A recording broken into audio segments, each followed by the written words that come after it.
Hello. I'm back. It was kind of nice. I won't lie. It was nice taking a little bit of break, but I am happy to be back. Did I get everything done that I wanted while I was out? No. But I did actually get a fair chunk done. And so I'm very happy with the break. I didn't want to like be too worky on my break. I wanted to have a real break. So we did a little bit of work. And then we woke up really late. We did not have a good sleep schedule while we were on break. We were watching a lot of Connor's cyclothon, which is like we would stay up like way too late watching him bike around Japan, and then wake up ourselves at like 11 a.m. the next day. The only nice thing about waking up early is that you do feel like you have a lot of day to like get things done. But when you like don't get out of bed till like 11, it kind of does really shorten the day. I won't lie, it did. But you know what? That's what vacation's for. So I'm happy with it. I feel good. It was nice to have a little bit of a downtime, a little bit time to kind of like work on some things. That's all good.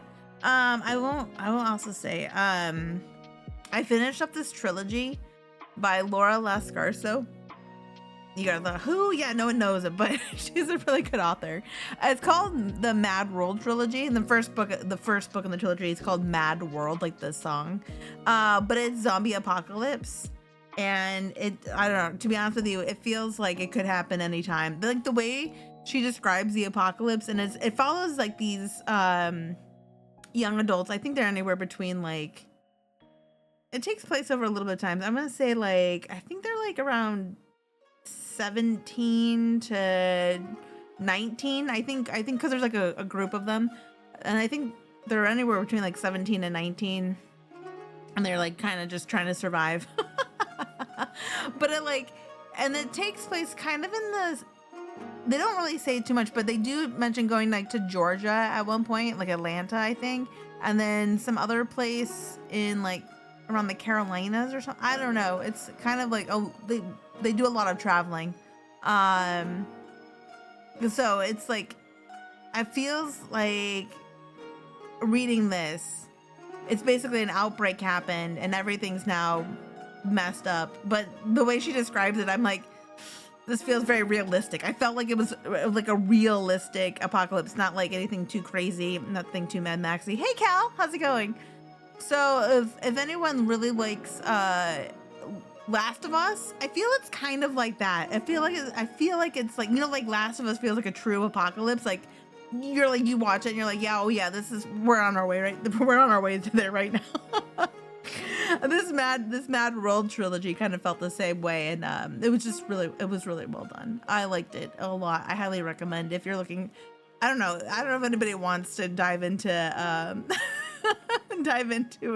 an apocalyptic zombie trilogy, but I highly recommend. She started writing it at the end of COVID. Well, end of quote unquote, but like I think towards the end of 2020, 2021. Probably because of that. And she's like, I was inspired to write a zombie apocalypse.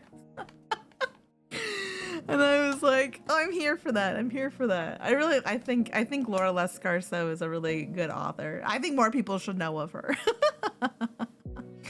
Definitely not all of her books. Like she has such a wide variety of things that she writes, but overall it's pretty good. All right. That being said, so basically I just finished that up and it's been on my brain. I'm just like, what's also been on my brain is, I've seen a lot of people, hey Nabu. I've seen a lot of people talk about Level Up. I hope everyone's doing well. I'm just like, I've got a lot of things on my mind. And I've seen a lot of people talk about the convention Level Up in Las Vegas. And I've seen some con pin exclusives going around and I'm very jealous. I'm very jealous that I won't have a chance to win these, to buy the exclusive pins. They look amazing. They had these, because it takes place in Las Vegas. Last year they showed these poker chips from various artist booths, and what you had to do is you had to go around and like have a punch card and like show that you like went and visited these artist ones, and then if you like filled out your punch card, you got like the set. And then this year they're not doing that, but they do have another limited poker chip with certain characters that I want. one of the artists I really like, Bats Bunny, is having an exclusive poker chip with some has-been characters on it, and it's pretty well done. But you have to be at the convention, and I'm definitely not going. I hope everyone's doing well today. I can't believe it's already Wednesday, you guys. This week, because I took Monday off, even from work, I've been like not knowing what day it is. I don't know where my mind's at anymore. We're all good. We're gonna finish up Beacon Pines. How is it already Wednesday? Exactly. I won't lie though, it was very hard going back to work. And like we were there on Tuesday, and at like 2 p.m. I was like, is it 5 o'clock yet? And then from then on out, the whole day was just like snail pace, and I was like, I want to escape.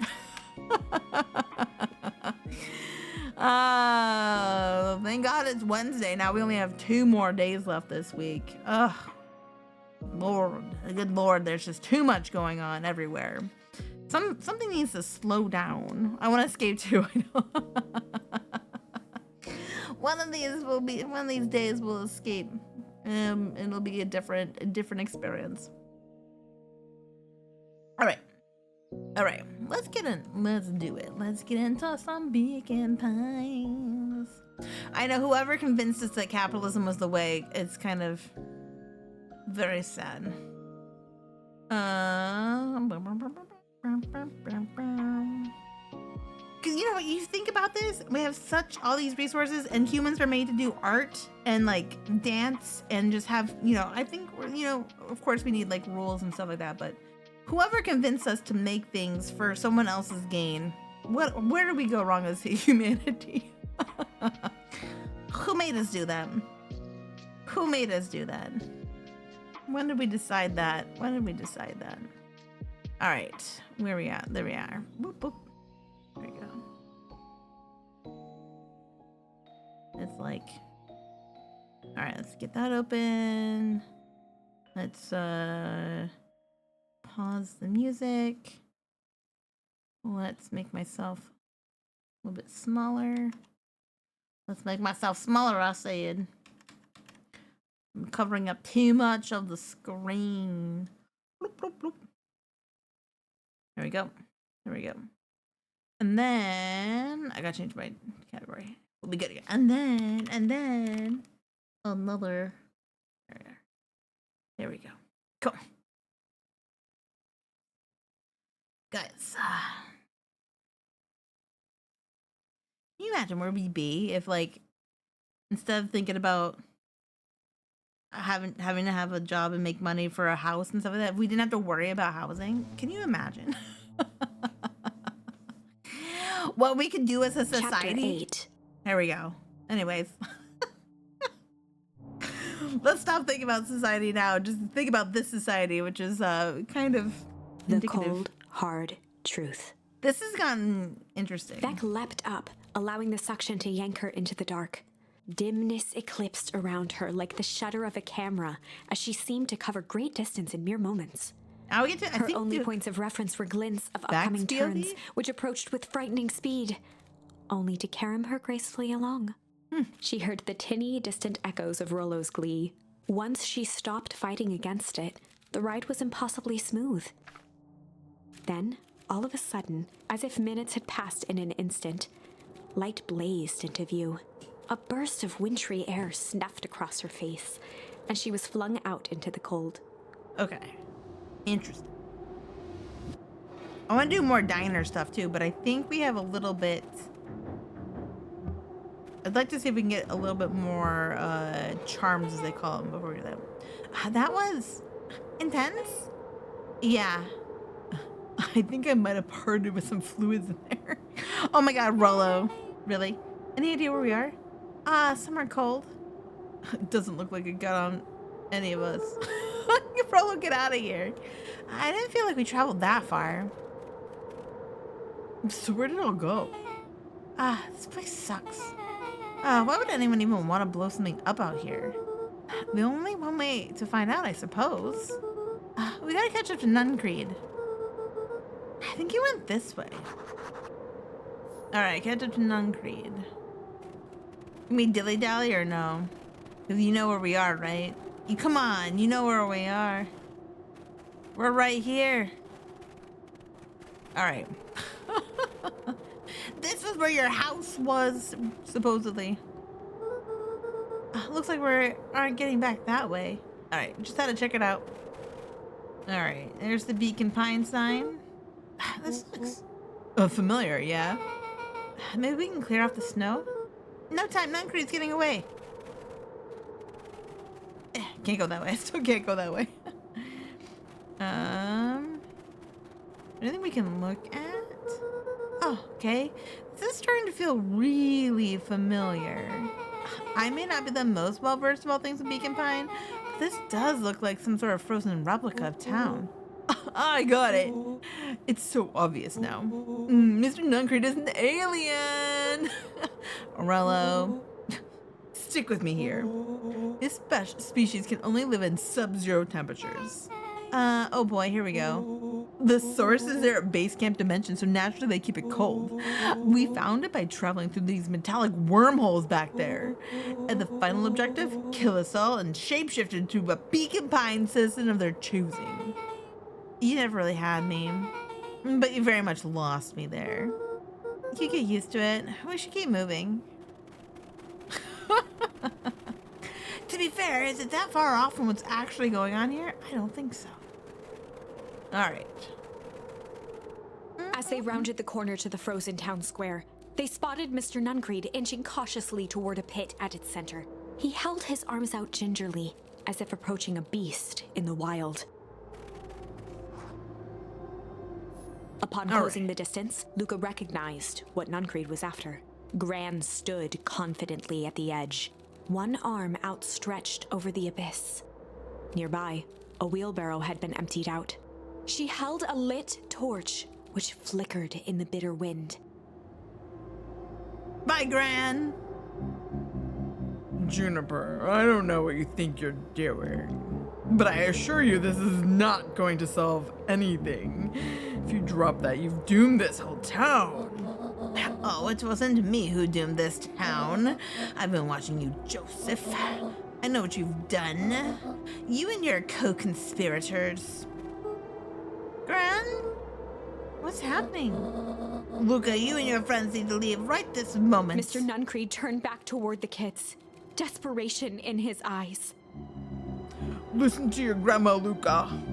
This is between me and Juniper. Rollo and Beck held steadfast in awe. Luca approached closer.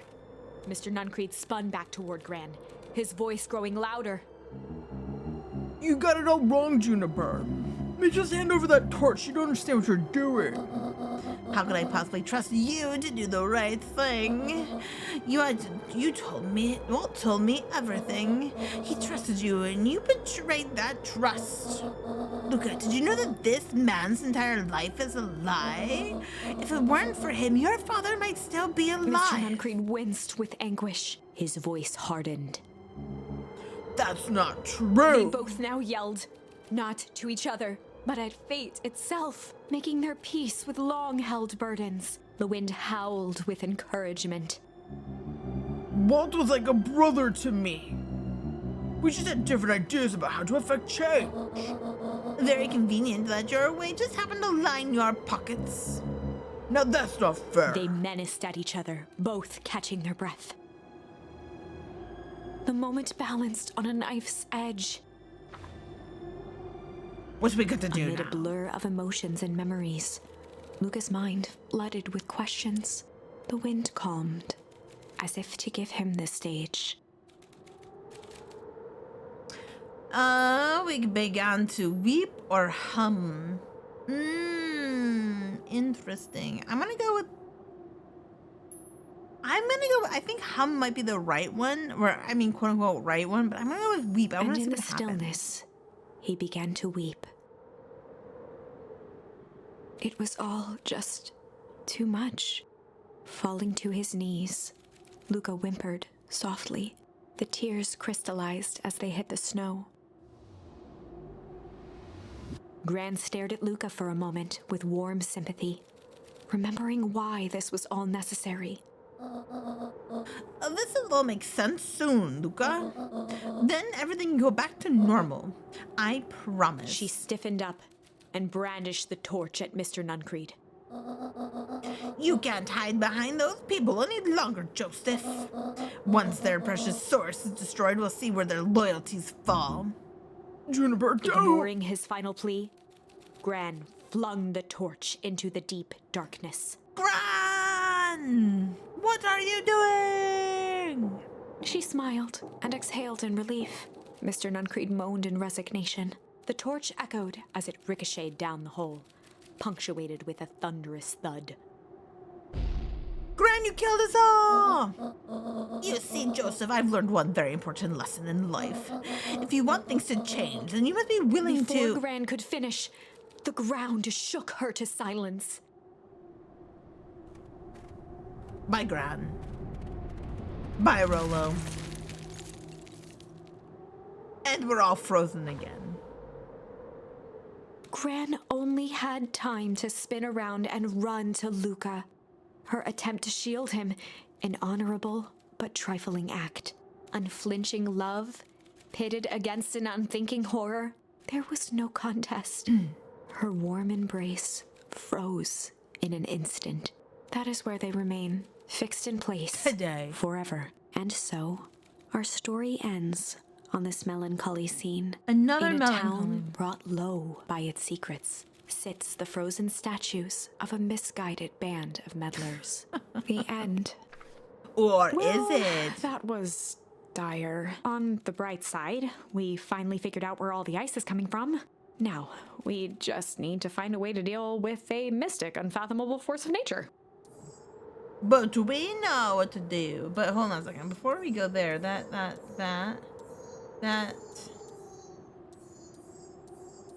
Okay, we have gone through all the... See, there's still... I think there's still a branch here, it looks like. We just haven't found the right charm yet.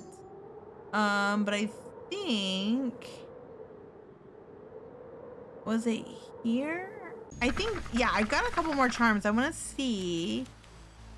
I think it's about struggles, I have to say. This is a story about struggle. Luca could hear. He felt his hands. Okay. He yanked it. Let. I need Luca to swung, get, He heard with a muffled. Back to Gran's house. The next. Yeah. Only the sound. I want to get the jam. We have to get the jam so we can go to the diner. I don't know. It's like the only problem with going back to the diner is like you have to go through all of the storyline every time you want to go. And I think I'll get a charm if we get all of the orders. So that's the only reason why I'm trying to get to the diner. I have a feeling we'll get something for it. Because it looks like I'm still kind of missing a charm somewhere along the way. Whoa. All right. Take that. And then we got to deal with Rollo. Blue, blue, blue, blue. Bloop, bloop. These characters are really cute, though. I'm not going to lie. I love it. These characters are really cute.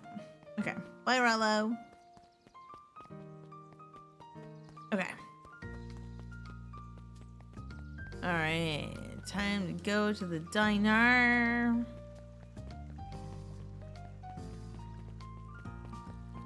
Okay.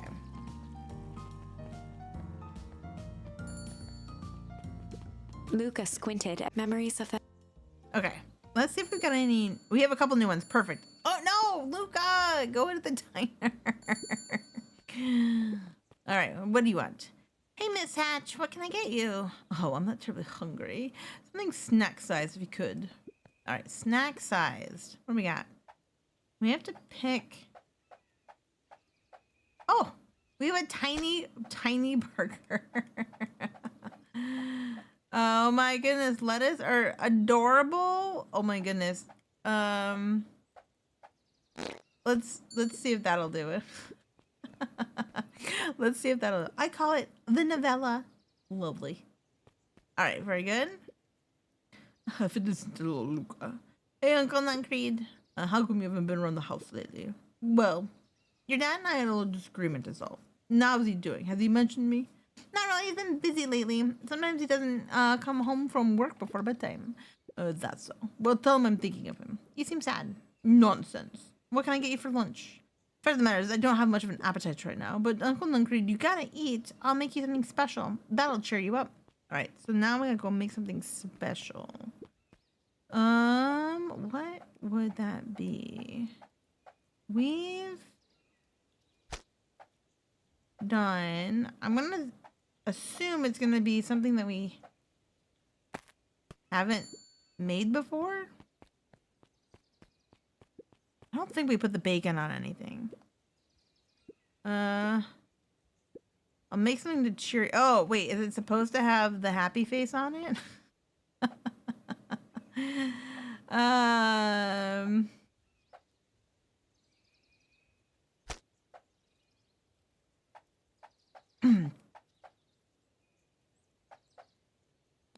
Do we want the happy face? I call it the cheers looking at you, kid. One burger this side of good vibes. Oh, Luca, you sweet Mr. boy. Nuncreed reached down and patted Luca's shoulder with an enormous hand. You got a lot of your daddy in you, don't ya? I guess so. Run along. I'll do my best to clean up my plate. All right, now we can talk to his mom. All right, it looks like we got everything we need. Let's get to feeding these folks. Oh, I already fed everyone. You made all the food yourself? What on earth did you put on the burgers? I just used what was laying around. Oh dear, that can't be good.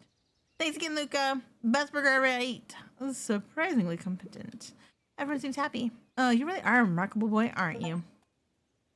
Is that it? No charm for me? No charm for feeding everybody? Well, okay, that's not what I expected. Jam She runner. leaned forward and I don't know if we can do anything else here with it. Okay, you know what?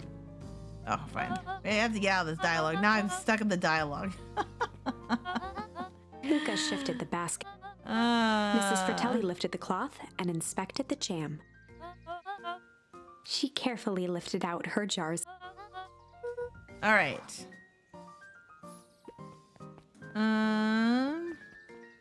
Nothing here either. Okay. So now we should just, I guess, jump back.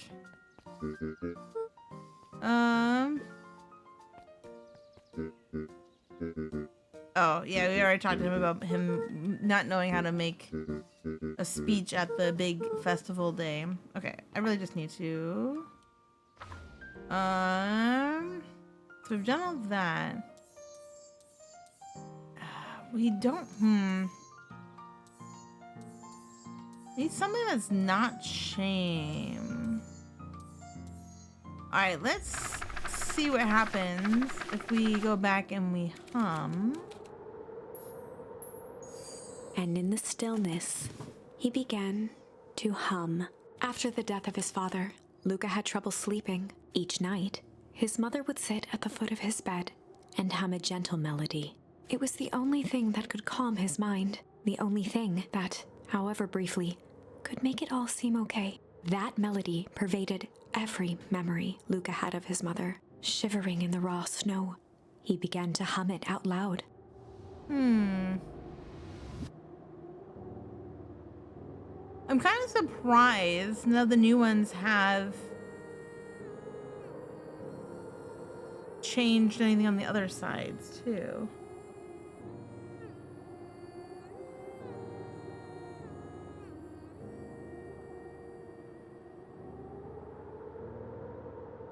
Gran lowered the torch, listening closely. As recognition slowly set in, her heart sank. Those countless nights of consolation, the incomparable loss they shared together. She let the torch fall to the snow and sizzle out. We know, because we've seen it, that the fireworks in this that are hidden are the only things that will work.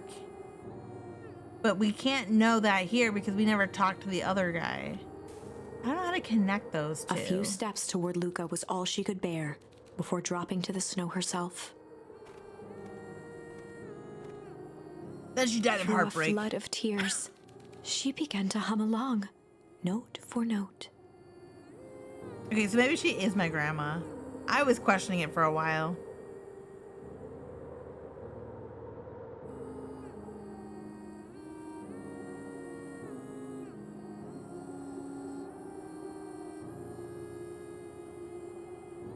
I must be missing something somewhere, but there's still, I feel like there's still at least one more charm left. There's another tree branch we haven't flushed out yet. I don't know where or what we should have done. Maybe we'll still get it. Maybe we'll still get it.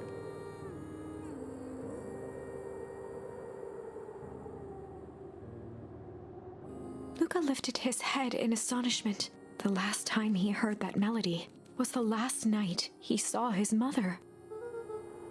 How do you know? I'm so sorry, my little buckaroo. Buckaroo? The only people call me that every time. Your mother. Luca blinked through blurry, watery eyes, trying to see more clearly. He could just make out the impression of a familiar face. He peered across the snowscape at the woman on her knees. Something about her was undeniably his mother. Only smaller, older, changed.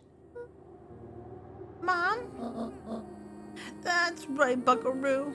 Mom! Wait, not his grandma, Luca sprinted as fast as he could toward his mother. They held each other close, and the cold retreated from their bodies. What? Why would she pretend to be his grandmother? That's weird. Eleanor? I thought you were gone. You should have known I would never abandon my son. Eleanor looked down at Luca, tightening her embrace in an appeal for forgiveness. How? You're a smart man, Joseph. I thought you'd have pieced it together by now. You were exposed. Mom, I don't understand any of this. What happened to you? Where'd you go? Why'd you leave me? I never left you. I was always here. Right here, Luca. Why did you lie to me? It tore me up, Luca, but I did it to keep you safe. I thought you getting answers would help both of us move on. But the more I discovered, the more I realized the danger we were in. Until perennial harvest was stopped, it was better if everyone thought I was gone. You could have trusted me. These are bad people, Luca. They won't stop until they get what they want. And they don't care who they hurt in the process. Then what do? We have to stop them. Joseph slumped into the cold, wet snow. They can't be stopped. This is too big. I tried beating their own game. I'm done fighting fire with fire. For the first time in a long time, her voice felt like her own again. No more lies. I see now there's a better way to stop perennial harvest. The cold, hard truth. Luca gazed down at Nuncreed with pity. He looked small. Joseph stared into the snow, as if searching it for answers. Come on, everyone. We've got a party code to crash. Let's crash it. Bye, Joseph. Goodbye, Joseph. You don't understand. He always wins. Chapter 9. The Devil You Know. Ooh. 7 months ago. Uh-oh. Eleanor Van Horn crept down the maze of sterile hallways under perennial harvest. She stopped in front of the large steel door marked Deep Engineering. No turning back now. No turning back from deep engineering. She raised a trembling hand. The stolen keycard worked as promised, and the door bust open with mechanical efficiency. She was immediately hit with the smell of disinfectant. It was some sort of laboratory. Ooh. In one corner was a desk covered in papers. Across the room stood a tall metal pod with hoses protruding from its base. She rushed to the desk and began shifting through the piles of papers. They were experiment reports on something called Tempus liquamen. There were dozens of them, every one stamped failed. Eleanor heard the sharp echo of footsteps approaching. She was out of time. Her eyes scanned the room, eventually landing on the strange pod. Muttering a curse under her breath, she dashed over and dove inside.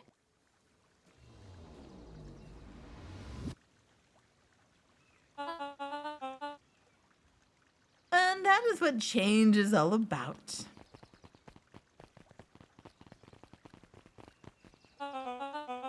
Grabbing the future by the scruff of the neck and making things happen. Change is a choice. I am tickled pink that we will all be making that choice together. How great is that? This man is a liar! Excuse me. I will not. This town is a dangerous secret, and perennial harvest only exists to keep it hidden. Nonsense. They picked up whole town and moved it right under our nose.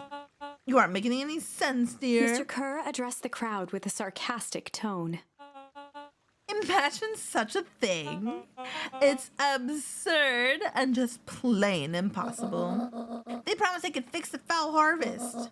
They told us they would clean this place up. We just had to leave town for a few days. But while they had us evacuated, Mrs. Hartford, I'm afraid I'm going to have to ask you to. You're afraid of a lot of things, aren't you? And you sniveling little worm. This is growing tiresome. A little help, please. Don't you all see this festival is a sham? An excuse to have their whole town gathering in one place? They're planning something awful. I don't know what, but these people are wicked. Don't listen to her. She has absolutely no proof. I am the proof. I'm Eleanor Van Horn. Whispers filtered through the crowd. Well, aren't you just sneaky as the chickens? We all knew Valentine's fertilizer was too good to be true, and now this whole town is paying the price. Ladies and gentlemen, I am so sorry about this disruption.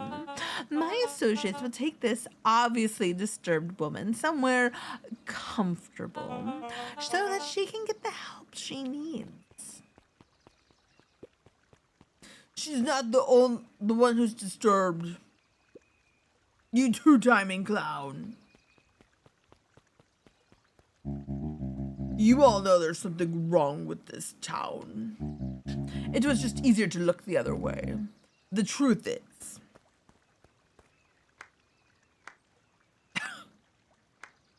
What is going on right now?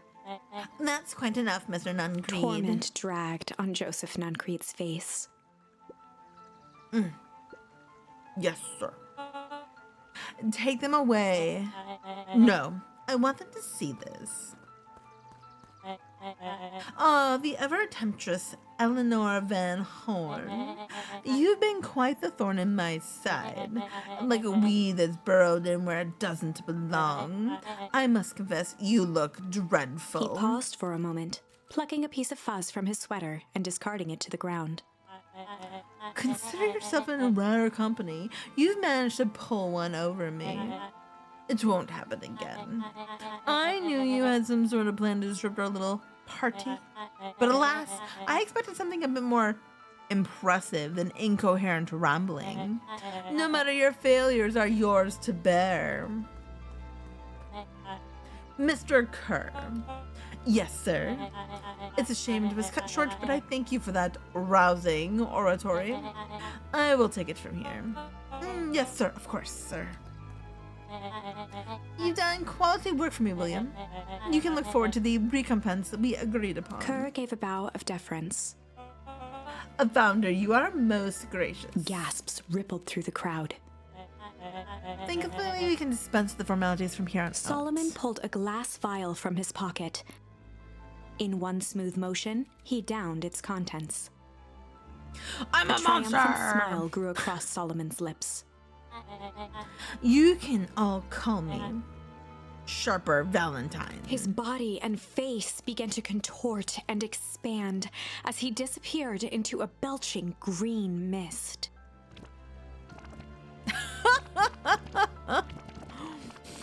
What? A hushed horror gripped the crowd. This is a story about change. What? No! Oh, so you didn't see that coming. Good. Sharper examined his new hands. Well, this is quite the improvement. Everything looks so much smaller now. Eleanor was right about one thing. The festival was a ruse. I wanted you all to witness my glorious return with your own eyes. Why does everyone look so downtrodden? This is a celebration, people. Maybe it would help if we set the mood. Mr. Kerr, be a dear and reveal the sign.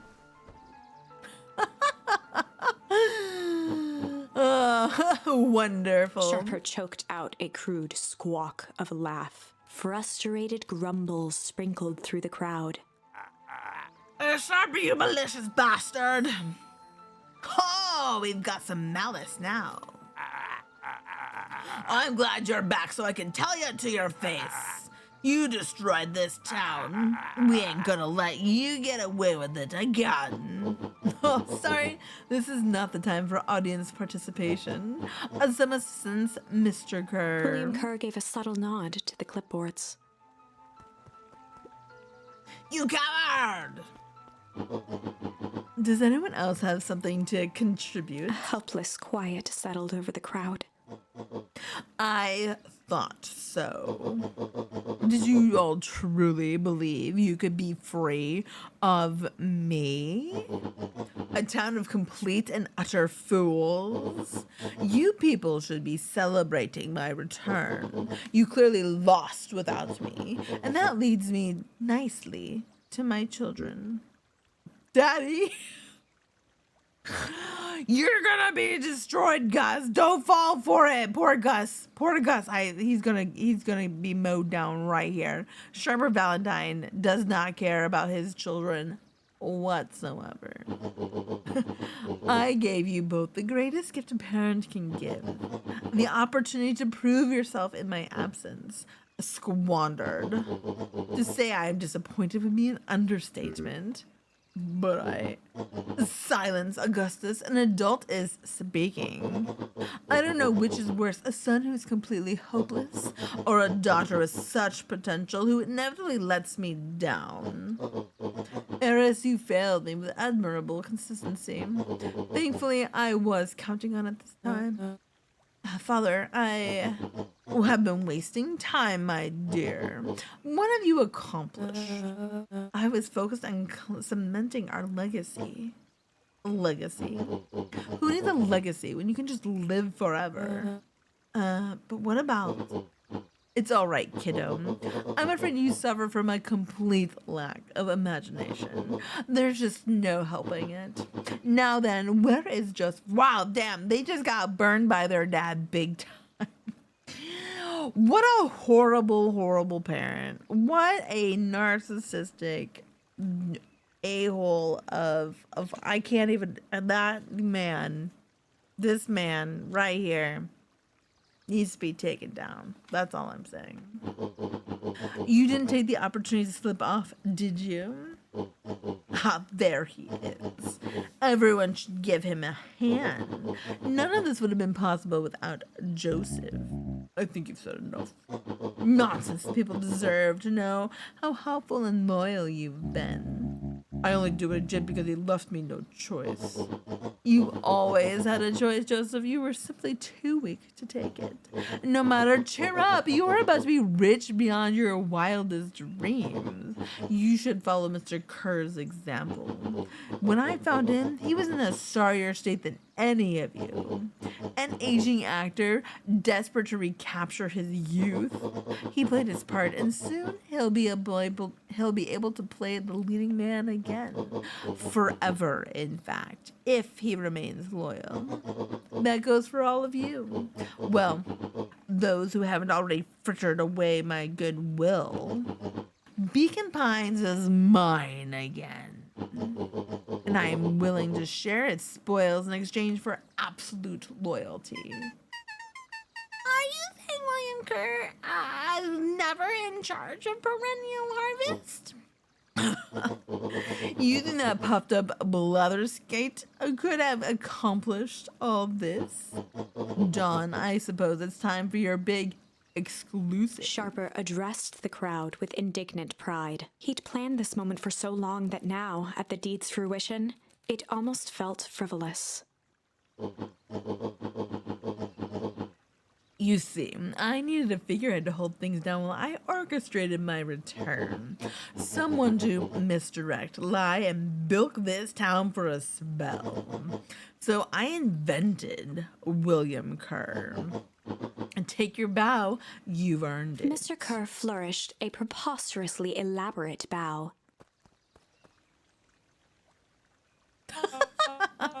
Patrick C. Montesquieu, thespian extraordinaire at your service. Founder, I just want to thank you again for this opportunity. It truly was the role of a lifetime. Wait, so this Bill Kerr was a patsy the whole time? Patsy. Now that your secret's out in the open, what's to stop this town from rising up against you? Oh, that's the delicious part. Fear. Thanks to our clipboards, I know what each and every person in this town fears most. And I will make those fears manifest for anyone who steps out of line. The choice is simple. I'm not afraid of you. The young hero. I've kept a keen eye on you, boy. You and your friends made a habit disrupting my plans. What a pity. If things would have gone a bit differently, you might have had your moment of triumph. But that's fate for you. You can't do this. Oh, but I can. I have won. Never underestimate what a great man can do given time. And now time is my plaything. Perhaps the most expensive thing I've ever bought. But well worth it. Sharper coughed up one final laugh and cracked his knuckles. Enough chit-chat. Let's get to work, shall we? And so, Sharper set about remaking the town in his own image. The fertilizer factory soon reopened for business. Sales rose steadily as more and more farmers across the countryside began to swear by its miraculous properties. Beacon Pines became famous, a secretive town that, for the right price, shared its gifts with all. Interesting. Gifts that became more and more necessary in a world where winters grew longer and longer. Shocker. The end. This is wrong, but things are becoming clearer now. This is too much like reality. You can feel it, right? We can't let Sharper win. He might just be the key to this whole thing. Yeah. Let's see. All right, so we've gone that way. It looks like there's still another branch over there. Okay. We've got him up here. Ooh. We can do Malice up here. All right, all right.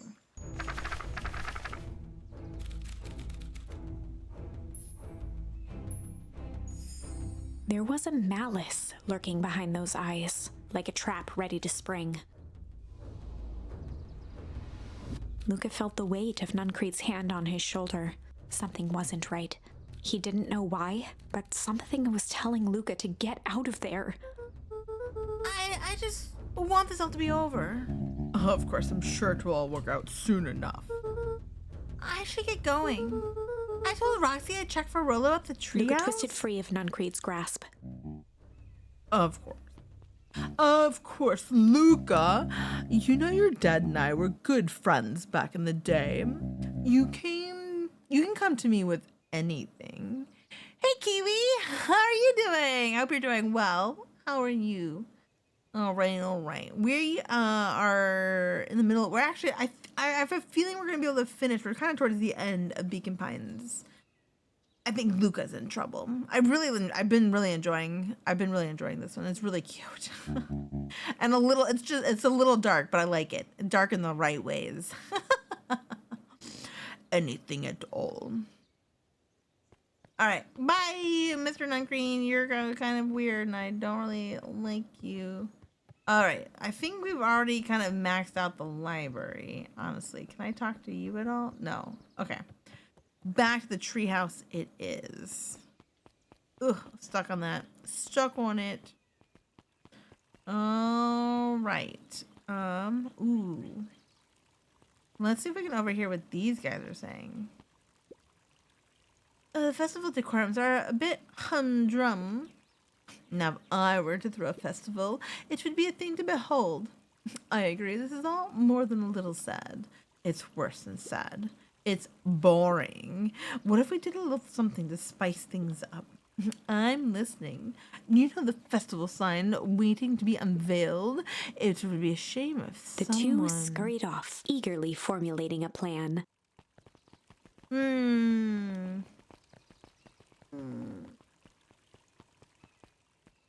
Alright, I don't think I need to go there at all. What is she reading about? He looked down and muttered in a gruff voice. Mama always told me my problems would look small once I grew up, but my problems always seem to grow right along with me. And heavens, I sense big trouble ahead. Big trouble, you say? I don't think we need to talk to you. No touching. Can we... We're supposed to go to the treehouse. Okay. We should see if Dawn has actually anything to say. It looks like if they don't have anything to say, they don't even give us the magnifying glass. So let's see. Yeah, we can't even talk to Dawn. Okay. Back to the treehouse. Oh. Identify yourself, please. Nellie Modwell. I work here now. I am unable to locate you on our staff roll. Oh, I don't officially start until tomorrow. Mr. Kerr said I could come in early today and get a few things done. Hold, please. Clearance authorized. Thank you. Our harvest awaits. All right. That's Beck's mom. Once you get in there. Okay, can't talk to the... Ooh. Whoa. You could get a wrench to the noggin sneaking up on a guy like that. Don't scare a man while he's junkin' Sonny. Good evening, Jeff. Doesn't it kind of like to be junkin'? I might as well ask the same thing of you. Anything good? I wasn't the perennial harvest moved and even the junk is trash. You can learn a lot about a person by looking at what they throw away. With this bunch, it's all shredded paper and coffee cups. I better get going. I didn't see nothing, and you didn't see nothing. See what? Exactly. Exactly. No one saw nothing here. We looking cool now, man. Look at this. We're just gonna chill out. Looking cool right here. Alright, nothing from you. Nothing here. Alright, to the tree house. I don't think you've got anything to say to me. Oh, you do? Hey, Jetson. Have you seen Rollo come this way by any chance? Afraid not. As elusive as a fish in this here pond. I don't think I need anything here. Well, while I'm here, I guess. Yeah, we completely... Luca tied... What fish? We don't... Okay. We don't need to do any more fishing. We got all the fishing.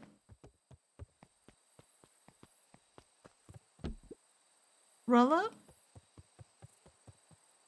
He aired a long holler into the woods. Rollo!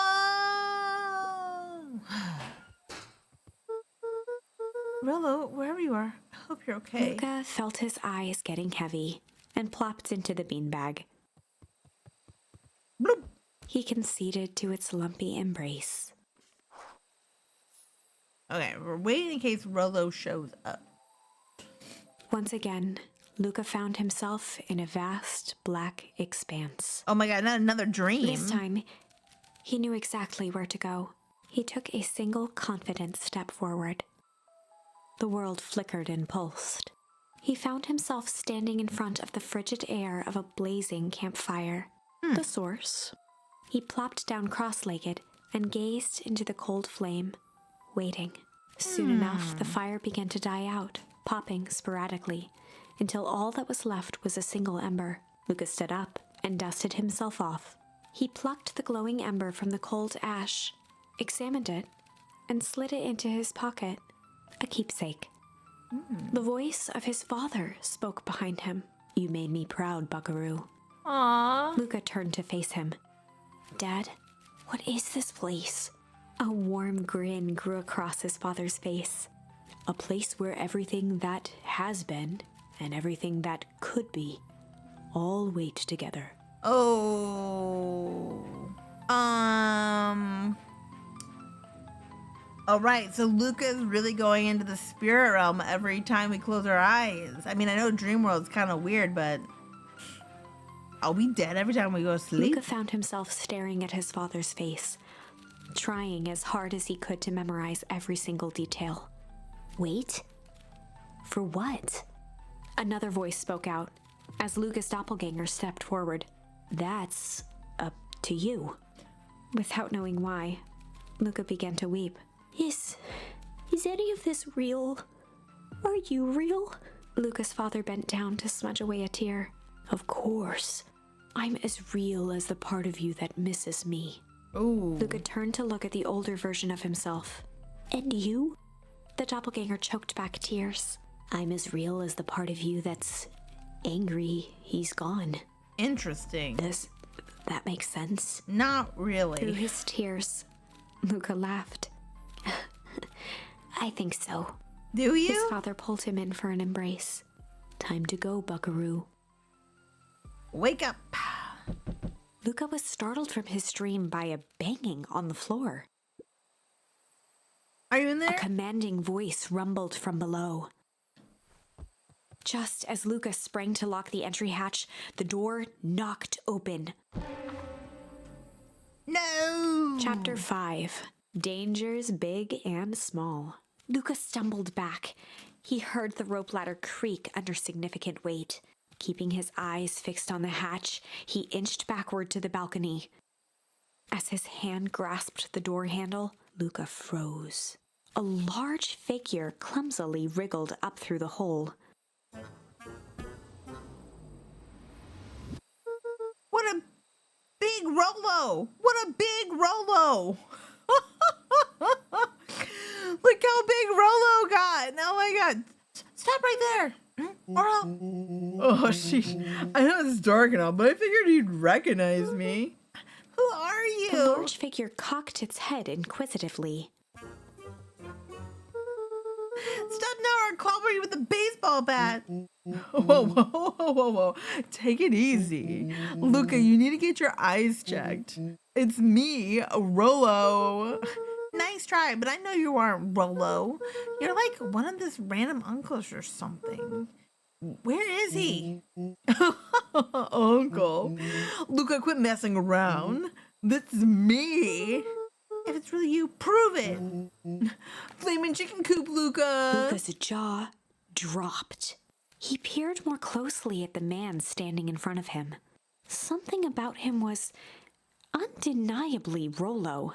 Everything about him is undeniably Rolo. Only bigger, older, changed. How? What happened to you? When I was running away, I ran into more people in those yellow suits. They grabbed me and dragged me away. What? Where did they take you? You don't know. They threw a bag over my head. It was cold and smelled like a swimming pool. I think it was an underground lab or something. They made all my hands look all big. Rolo proudly presented his hands to Luca. Pretty sweet, right? I mean, it wouldn't be my first pick for a superpower, but beggars can't be choosers. Rollo, it wasn't just your hands. My feet too? Dang, Pa just made me new shoes. Wait, Luca, why are you so small? Luca moved to the side and pointed Rollo to his reflection in the balcony window. What the? His hands shot up to his face. Holy Toledo! Well, what did they do to you? They may be doing some sort of green crud. Ew. Actually, it wasn't too bad.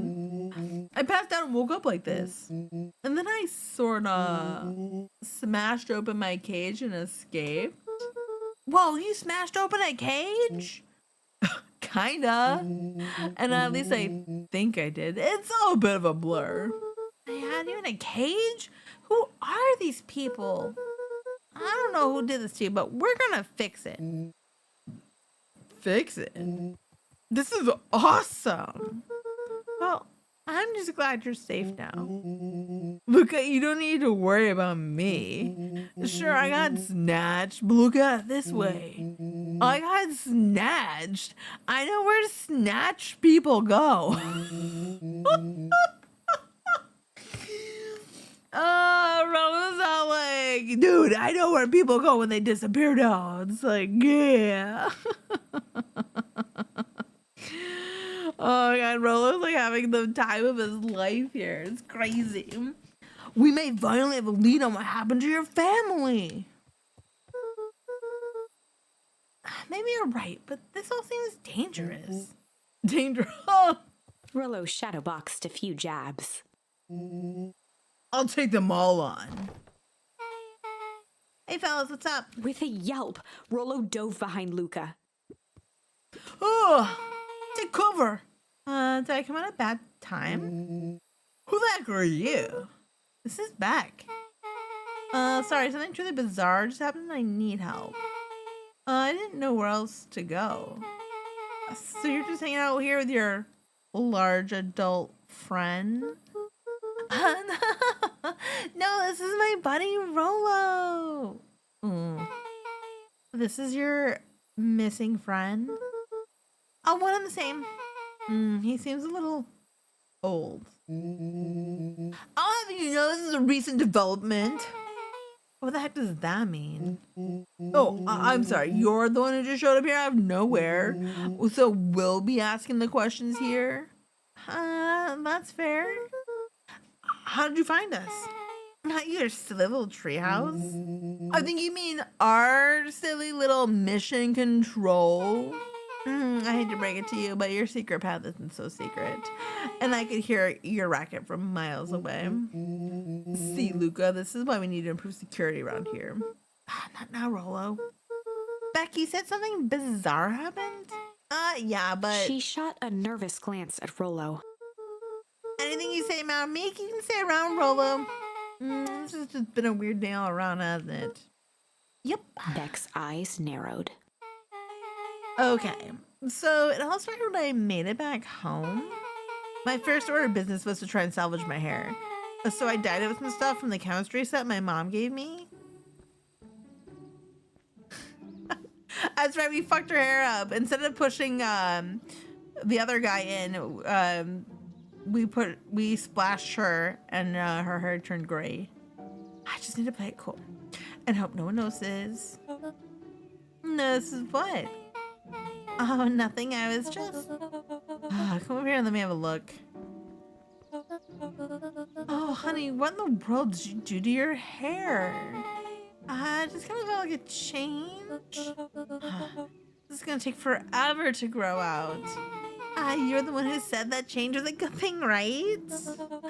I was talking about your mother's new job. I was talking about us moving. Well, I guess I just took your lesson to heart. Ilona tried to put on a smile. Before I forget, I came up here to tell you that Nellie had to go into work. Tonight, her and Mr. Kerr decided it would be good for her to get some things done before tomorrow. That guy Kerr seems like a grade A creep. Back? He is! him and his weird cult of personality. You are not going to ruin this job for Nellie. It means too much to her. Oh, I know exactly how much it means to her. It means enough for her to exile her daughter to this podunk town. This place sucks. These people are weird. You just don't know them yet. It's always cold. We're in the mountains. You'll get used to it. I can't even pick up a single decent station on the radio. It's all banjo music and farm reports. You know, I grew up in a town not different from this one. Is that why you're better at talking to plants and people? Okay. So here's what we're gonna do. First of all, you're grounded. What? In the morning, I'll have Nellie come and see what we can do about fixing your hair. You need to look presentable for the festival. But not another peep. She sighed, and after a moment, looked down Mom at is Beck pissed. sympathetically. She's like, oh, how dare you talk about my social skills even though it's true. Even though I am better at talking to plants than people, how dare you comment on that, you brat. Grounded. I know moving is hard, honey, but that doesn't mean you have to make yourself miserable all the time. Other people seem to have that covered for me. Oh, and if you decide to rebel by dyeing your hair more, She flashed a sly grin and tousled Beck's hair. I'll just shave it off for you. Think of how rebellious you'll look then. Very funny. Thank you. Good night, sweetie. Hi, Mom. Wait. First of all, the sound does not suck. Okay. Second, you need help because you got grounded. No. I'm sorry you got in trouble. It's my fault your hair got screwed up in the first place. Don't worry about it. I actually kind of like this look. Great. Can we get back to the story now? The next part is a bit important. I have this radio I upgraded with my mom, and I was too angry to go to sleep. So I dialed to something worth listening to.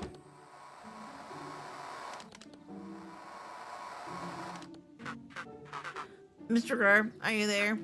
Mr. Kerr? Yes, I'm busy. What is it? Apologies, but I have the founder on line 1. Oh, on the line.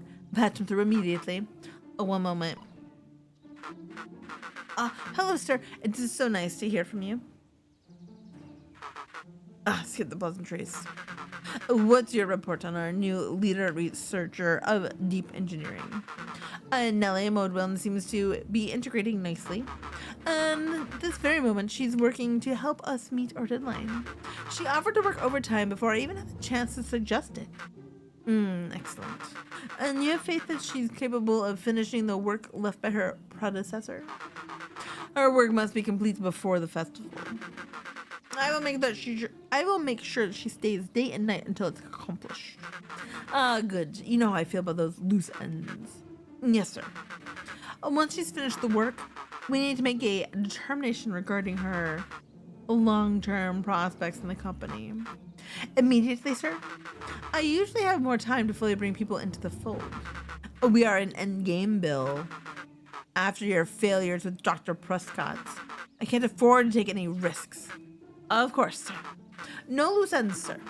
Once she finishes the work, she will either leave the office completely committed to perennial harvest, or she won't leave at all. Perfect. Sir, if I might suggest, maybe we should delay just for a bit. Oh?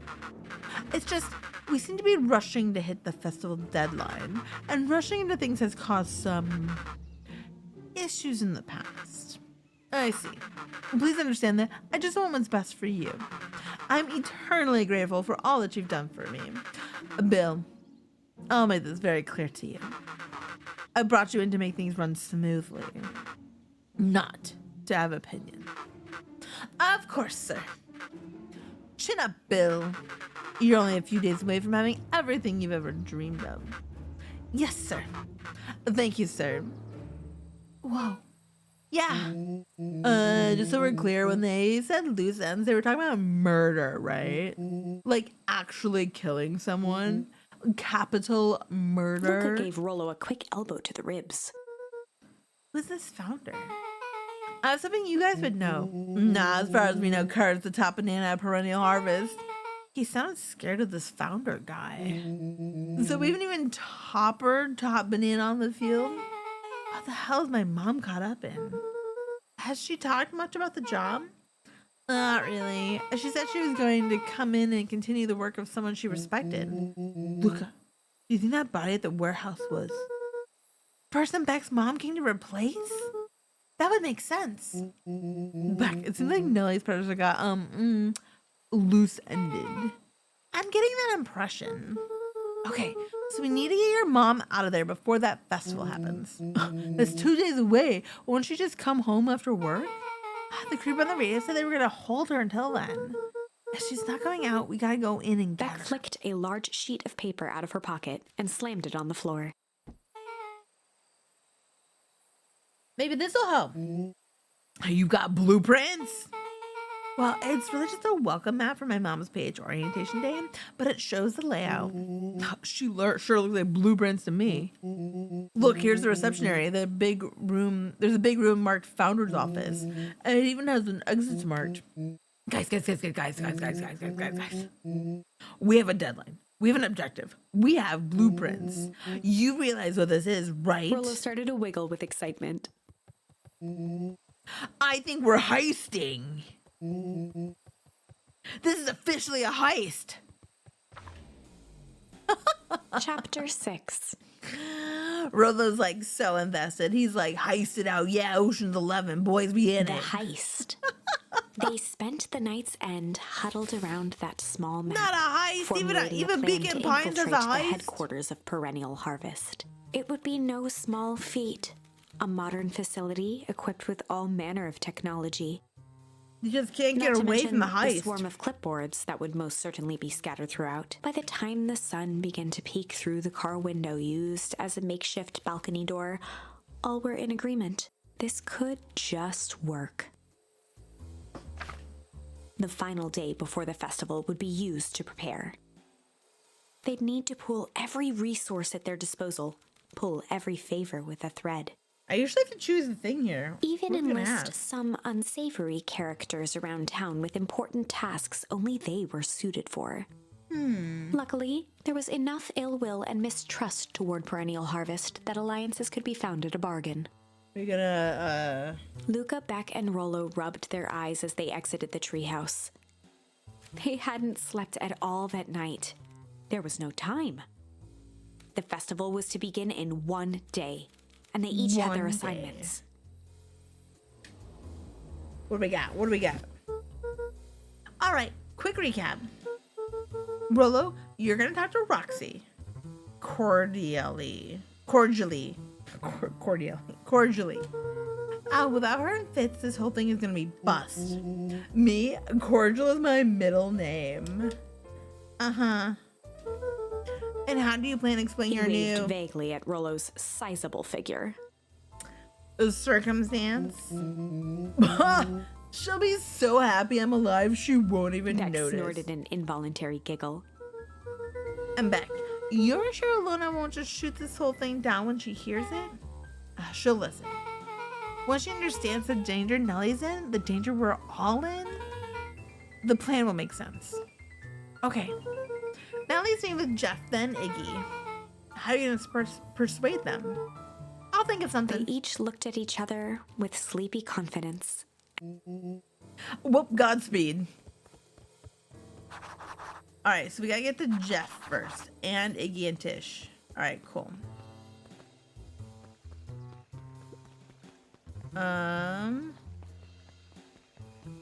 Where is Jeff? Undaunted, he shook his head. Over? No. Endings are merely a state of mind. This is an end till I give up. Wow. I admire the conviction, but can he really pull through? I wonder. Okay. I just need to find Jeff. Jeff, where are you? Where are you? Alright, not here, not there. Would Jeff be in the diner? No, diner's not open. Okay. Oh, here he is. Jeff's hardware closed down about a year ago. The effects of the foul harvest stretched wide. When there are no crops in the field, tractors don't need fixing. Hey, Jeff. What can I do you for? Well, I know how much you hate perennial harvest. Hate's a strong word. Oh, sorry. I mean, I didn't say it was the wrong word.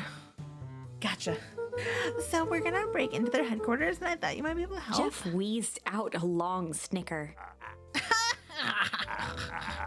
Yes, yeah, I just knew you kids were all right. Great. So The you help? joy in Jeff's face drained instantly. Not a chance. But give me one good reason I should risk my aiding, betting. I can't do Jeff's voice. It hurts too much. Looking into the sullen eyes of his would-be accomplice, Luca blurted out the first word that came to mind. Oh, no. Junk? We know Jeff likes junk, right?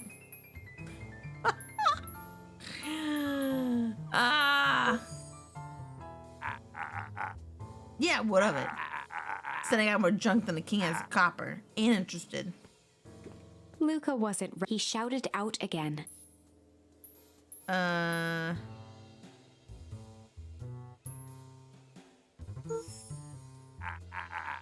they're all crooks. Like cockroaches. Stamp me out, another comes scurrying along to take its place. I'm just gonna do them all now. Jeff's brow perked up. What'd you say? Oh my god, that's it? I thought it was gonna be fight. Or shit. Go ahead and hide Sensing them. some traction, Luca carried on with vigor. A little bunch of kids doing needs to be done. We're not afraid. Jeff's scowl faded with a sigh. Say what you want about old Jeff and they'll do. But you'll never hear him say I hid from none. One good stomp of the foot was all Jeff needed to drive his point home. What was it you kids needed? Some sort of disguise. I just a thing. While you're on it, that crate should come in handy. This ain't gonna be free, you know. I'm thinking 5 bags of sour gop should cover it. Put it on my tab. Luca offered out his open hand to seal the deal. With a firm and dusty grip, Jeff reciprocated. Done. Swing by first thing in the morning. All right, one down. Now we gotta go find Iggy and Tish. Interestingly enough, where would they be? Oh, here they are. Hey, Tish, look at this. Oh, look out. You here to try and tickle us to death again? Look, just hear me out. Iggy raised an eyebrow suspiciously. We're listening. Iggy, I know we've both been giant bags of shit to each other. Iggy gave a reluctant shrug. You're not wrong. But lately, life has been kinda hard, you know? Hard. Yeah, well, life's always hard. Get over it. We ain't interested. Ugh. Okay. Luca knew they'd need. He tried again. Okay, the ship's Iggy right. gave a reluctant. Life's been kind of strange. Iggy considered the point. Things have been weird around here. So I'm offering a truce and asking for your help. What do you say we pull our hostilities, at least pull? We don't pull away from nothing. Buzz off. I was like, pull together is what I thought he was gonna say. Now I gotta go through the whole thing again. We're bullshit. You're not wrong. Life's been strange, you know. And he's like, oh yeah, I'm thinking about that. Hide our hostilities for now. I couldn't remember. I was like, break our house. Break our house. Hi, we ain't no cowards, but oh my goodness. Break our hostilities? That doesn't make sense. Iggy Alright, we're shit to each other. Life's been strange. Iggy considered. Things have been weird. I'm offering to choose. We're gonna break our hostilities. We do like breaking things. Even if a truce means less breaking things. What if I told you there was a way to have truce and break stuff? Go on. I needed to cause a distraction so I can sneak into Perennial Harvest HQ. A wild-eyed grin spread across Iggy's face. My, Luca Van Horn, I'm impressed. And after this is all done, maybe you and Tish can come hang out at the treehouse sometime? Iggy glanced over to Tish, who nodded in agreement. Fine. But not because we want to see your crappy treehouse. We just like to cause chaos. With a quick nod, Luca was off. Alright, so we got them. Do you hear that, Iggy Tish? gazed up at Tish with a smile.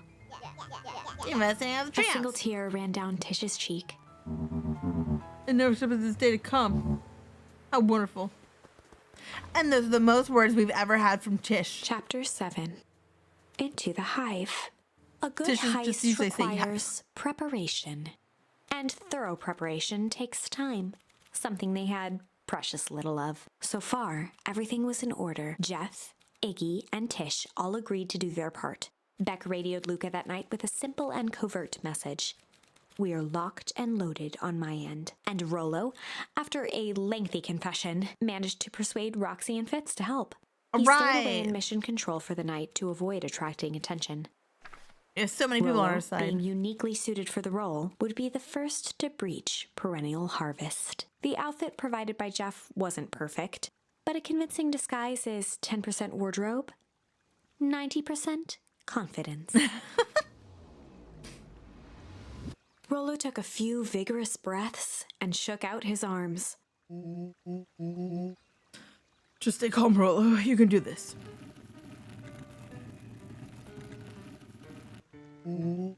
Got your delivery here. Delivery? I don't have anything about my notes about delivery. One moment.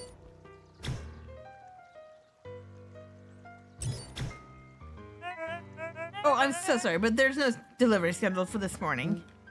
Right. He had to think quick. That's because this goes directly to the founder. He asked that to be kept a Rollo secret. sighed, adjusting his tool belt. You know how the founder can be. I suppose we can leave this one off the records.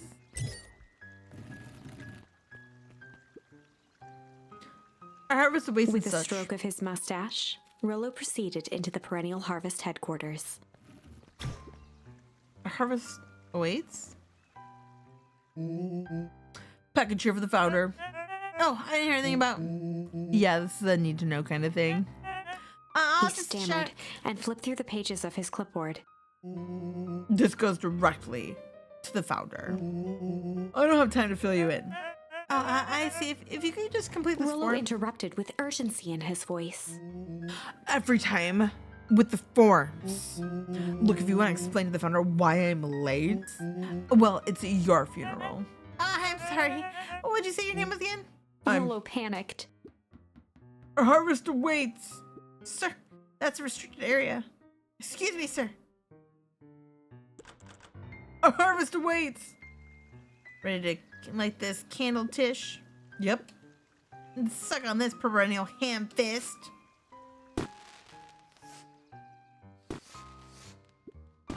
The distraction was enough for Rollo to regain his confidence.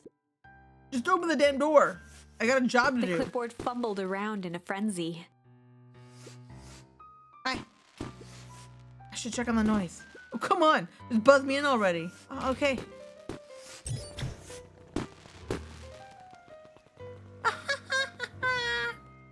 Whew. That was close. Our harvest awaits. Hey, I figured. When in doubt, stick with the classics. No, that was a close one. But you pulled it off. Nice work, Rollo. All right, everyone knows what to do. Yep, deep engineering is to the north. Yep, I'll go with Beck. In case you need some muscle, I'll head to the east of the founder's office. You two be safe. So they're going? All right. Okay, so it won't even let me go that way. So I can only go this way.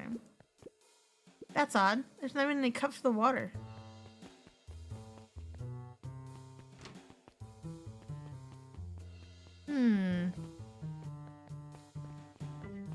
You can do it? A hallway to nowhere? What's going on here? Is this some sort of mind game? Am I back in that other mind game one? What was that? Not the Stanley Parable. Solomon stopped in his tracks. Luca? What are you doing here? Subliminal. That's what it is. Subliminal. It's a long story. Are you okay? A veneer of confusion flashed across Solomon's face. His words rushed out dramatically. No, I'm most certainly not okay. Some strange people grabbed me in. Were they in hazmat suits? Yes, how did you know? They brought me here and locked me up, and when they were distracted, I ran. Dang, okay, you should stick with me. We've got a plan. Solomon's facade briefly faltered. We? Yeah, Rollo and Beck are headed to deep engineering. Thank heavens you found me. We've got to get out of here. We can't leave just yet, but they'll catch us again. I gotta do something first. When you were running, did you happen to see a door marked Founder? Founder? Why are you looking for him? I'm not. I just need to get into the office. Now that you mention it, I do think I saw a door that said Founder. It was just down this way. Luca happened to notice a plaque above the door. Oh, Office of the Founder. Knocking comes with consequence. Oh, here it is. So it is. It's pretty lucky that I ran to you, or else I might have missed it. Truly fortunate. Luca tried the handle. Lost. Solomon leaned forward to examine the mechanism. Regrettably, seems to be some sort of electronic lock. I don't see how we could possibly defeat a lock Luca like that. smiled and looked at his watch. Let's just wait a minute.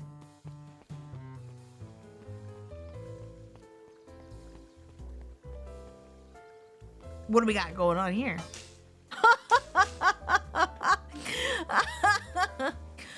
I don't know what sort of funny business you're up to, but I like it. She mimed a quick hat tip and ambled off with a whistle. Like no one thought to do that before. Howdy. Good afternoon. That's it? I just took a shovel to the electrical box? The light box? on the keypad changed from red to green. How'd you do that? It's good to have friends. Quick, let's get inside before someone spots us. Luca switched on his walkie-talkie. Rollo, I'm in. As expected, there's a control panel. Great timing. We're stuck at locked door marked 249601. Need you to get us through. What if someone catches us? We should get out of here. I'm not with my friend Solomon. On the computer screen, a green cursor blinked in a password field. Surely you don't have a way to get around the password. Luca pecked out his best guess. Underground secrets. The screen blinked to life. Columns of green numbers glowed on a black background. How did you guess that? Oh, it's this absurd password Roller heard when he was down here before. It's funny how someone arrogant enough called themselves the Founder used such a basic password. Ugh. Or they were thinking several moves ahead, not expecting anyone to guess something so simple. How these villain types always end up outsmarting themselves. Solomon's jaw clenched into a half smile. Yeah, he's the villain. Your powers of deduction are as impressive as your luck. Luca quickly scanned the columns for number 24601. Rollo, I think this should do it. Bingo bango, door open, Luca. You never fail to impress. What is that slippery loud even doing down here? We have a friend whose mom is in trouble. We're here to get her out. I see. Oh, Luca, I think we're close. The next door is marked 13801. Once again, Luca scrutinized the numbers on the screen. In that moment of distraction, Solomon reached forward and pressed a large red button. Maybe this one opens the lock. Crap, we got company. Luca, must go faster. One sec, I can't think of a He quickly noise. skimmed the screen with his finger. Oh, here it is. 13806. Go, go, go, go. God, of course, it's from my hands. My apologies, Luca. Don't beat yourself up. I know you were just trying to help. But he wasn't, Luca. Bum, ba, bum, ba, bum, ba, bum. Oh, man. No water cups. Rollo. No water cups. Rollo, are you okay? Rollo, come in. Mr. Kerr approached with a sneer and spoke into his walkie-talkie. You can turn off the alarms. They're With trapped. self-satisfaction, he called into the hallway. Not, my dear. This is a dead end. Nowhere to run. Rella, where are you? Are you okay? Yeah, I think we lost him. Making our way back to Nellie's office. Okay, you two rabble-rousers are coming with us. Nope. Make a break for it. She just kicked him right in the nuts. Roxy does. She's not even waiting. She's just going for it. That little shit just kicked me. Don't just stand there after them. Okay, I think that worked. Roxanne Fitz had them on the wild goose chase. I'm having trouble following what just happened. Like I said, it's good to have friends. Rilla, how long do you think Roxy can distract them? How long can Roxy keep someone so pissed off they can't see straight? Let's just say we've got time. I'm entering Nellie's office now. Mom! Oh, honey, what did you do to your hair? Oh, I thought you'd be happy I finally used the young chemist lab kit. You sure have a knack for making me incredibly proud in the most frustrating ways. We need to get you out of here. Me? We? Who's your adult friend? Oh, I'm not adult. I've heard of a growth spurt. No, I had more of a growth spew. No, that's not possible. Nellie leaned over to examine his teeth. Substantial branding on the enamel of the molars consistent with Tempest liquid exposure. Is that what you call the gunk they forced me to drink? You drank it? Oh no! They told me it was only being tested on plants. Oh, back, sweetie. I promise I didn't know. Mom, what the hell is going on at this place? I was brought here to work on the discovery of a lifetime. A novel chemical compound was discovered under Beacon Pines in a wellspring they called the Source. They named it the Tempest Liquid Main. It pulls energy from its surroundings in order to fundamentally alter matters of relationship to time. It was the secret to Valentine's fertilizer. They harvested the source infusing small amounts of Tempest Liquamine into a product. It worked wonders as drastically accelerating plant growth. Crops would be ready to harvest in a fraction of the time, but it led to complications. The foul harvest! Perennial harvest came in to clean up the mess to succeed where Valentine failed, but Tempest Liquamine is rebellious. Rebellious? You can think of it as a manifestation of change itself. It's volatile by its very nature. So the more you try to force it to do a specific thing, the more it resists, yes. I can relate to that. My role was to finish the work of my president, Dr. Prescott, harnessing temporal ligamine to reliably manipulate an organism's age. Just imagine how many people we could feed. Mr. Kerr was very insistent that we achieved a successful result before today's festival. Oh, but you didn't, right? Nellie sighed. You know how much I love a puzzle. I poured myself into the problem. It wasn't long till I discovered oddities in Dr. Prescott's notes. Oddities? They contain obvious errors, mistakes that someone of his reputation would never make. So I fixed them, and now I got to replace my entire wardrobe. I really am truly sorry. Man, the clothes were all hand-me-downs anyways. Sounds like Dr. Prescott figured out got cold feet and intentionally sabotaged his own work. I had considered that possibility. I sent a letter asking him to clarify his thinking. Mom, Dr. Prescott's dead. Kerr had him killed. What? I heard them talking about it on the radio. It's why we gotta get you out of here. Like now. Wait, the vial! I finally solved the chemical equation allowing direct control of aging. Mr. Kerr picked it up just before you came. All the more reason we gotta hightail it. Luca, we got Dr. Modwell heading your way now. Roger that, be careful. Alright, everything's on track. What's your plan for escape? We'll go over everything when they get here. In the meantime, maybe we can dig up some more info? Malice 80 proof whiskey. A hard drink for hard man. Wow, even his alcohol is Solomon arrogant. muttered inaudibly. I should just smother you right now. What was that? I said I shouldn't bother you right now. Don't be silly, you're not bothering at all.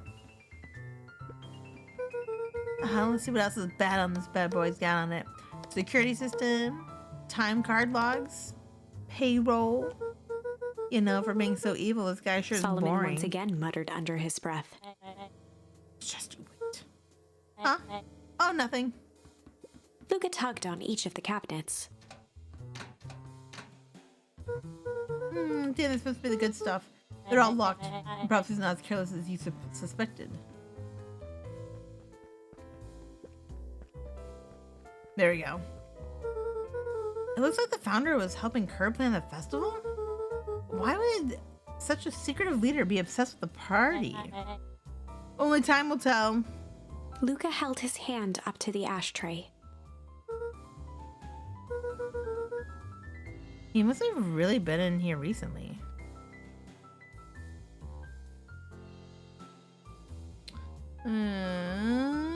Alright, is there anything else in here? I could talk to him.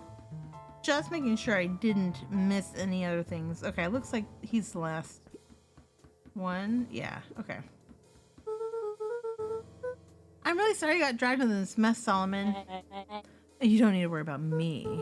Well, I feel bad either way. We're gonna get you out of this, I promise. With a subtle, quivering lip, a smile crawled across Solomon's face. They heard the trampling of frantic footsteps from the hallway. Lock it, lock it, lock it, lock it. Locked. Oh, it was close. When we left Nellie's office, it was swarming with clipboards. We barely got away. Did they follow you? Oh, Rollo. Before we start tossing blame around,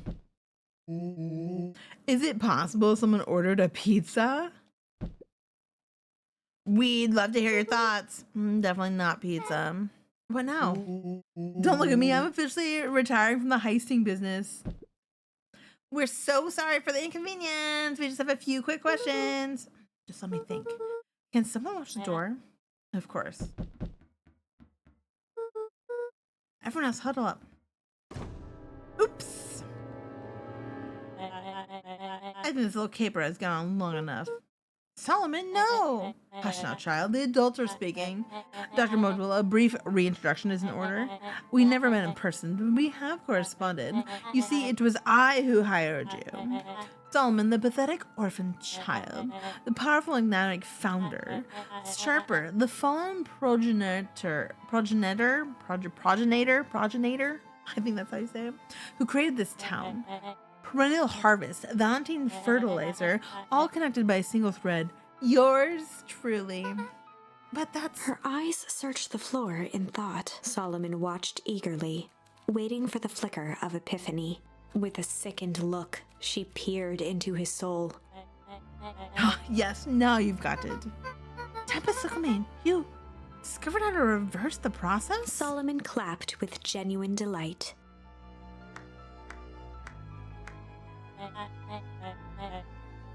Very good, Dr. Modwell. Very good. Though the discovery wasn't intentional. Solomon glanced down, examining his youthful form.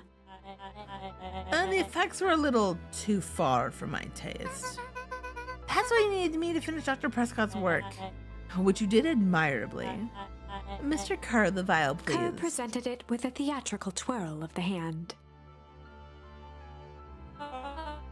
May I present to you the eighth wonder Before of the... he could finish, Rollo snatched the vial from Kerr's palm. Wow, this stuff sounds pretty valuable. Be careful, you fool. You have no idea what you have in your hand. Actually, we do. You just did a whole evil villain monologue thinking about it. Rollo casually tossed the vial to Luca. Gosh, maybe I'll have a taste. Luca jiggled the vial mockingly. Seize him. Luca! Over here! I'll move another inch and I smash it. She held it tightly behind her back. Solomon sighed, speaking in crisp, measured syllables. You have no plan. I'll smash it, I swear. Fine, risk killing us all. Or, if you're lucky, nothing happens. Then what? we capture you and grant you much less leniency. He pursed his lips with feigned sincerity. But I give you my word, if you hand it over now, none of you will be harmed. A deep uncertainty washed over Beck. You're a smart girl, Beck. There's no shame in being outwitted by someone smarter than you. We both know there's only one way this ends. She looked to Nellie shakily. With a dispirited nod, Nellie sighed in defeat. Beck slowly approached Solomon. That's a good girl. Beck, don't do it. We can't trust that jerk. I'm sorry, he's right. With apprehension, Beck conceded. Solomon pocketed the vial and brushed off his shoulder with a sharp flick. Mr. Kerr, you've allowed yourself to be humiliated by a group of children. Report to my office tomorrow for a performance review. The blood drained from Kerr's face. Of course, sir. But first, you have a speech to make. Trot out there and give me the introduction I deserve. And don't forget to smile. Yes, sir. And to think all this is thanks to the efforts of Mr. Van Horn. I don't understand. How's this all because of me? Ha! I said Mr. Van Horn, silly child. Dr. Walt Van Horn. Your father was always a thorn in my side. I offered him an opportunity to be part of something great, but the fool was blinded by righteousness. He even broke into my laboratory in an attempt to sabotage my work. Solomon shook his head with gratification. But the universe is a funny way of correcting course. By meddling with a force he didn't understand, Walt showed me its true potential. As fate would have it, Luca, your father's dying act was to grant me eternal life. A muffled applause resonated faintly through the walls. Well, that's my cue. After the festivities and my subsequent ascension, I will return to deal with you all. Until then, I suggest you use this time to reflect on the magnitude of your failure. You three keep posts outside the door.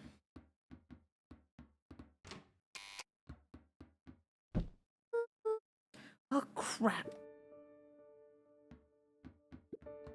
Okay, so I can talk to all of them. Nellie was staring at the floor, deep in thought. Sorry, Luca, give me a minute to calm my mind. I can't believe Beck stole us out like that. I am not sure she had any other choice. So what now? What's the plan? I don't have one. Of course you do. You always have a plan. Rolo, you just need some time. Rolo, it's over. We lost. Hey. I'm sorry, Luca. I did what I had to do. I know. It's just, we were so close. I've got a feeling that eventually Solomon will get what's coming to him. Time heals all wounds. Well, time seems like less of an issue for him now. Luca, there's something you should know. After Mr. Kerr locked me in that office, I had nothing but time and curiosity. I poked around a bit, hoping to find a means of escape, but I found something else. A note hidden in a false drawer. A sword note.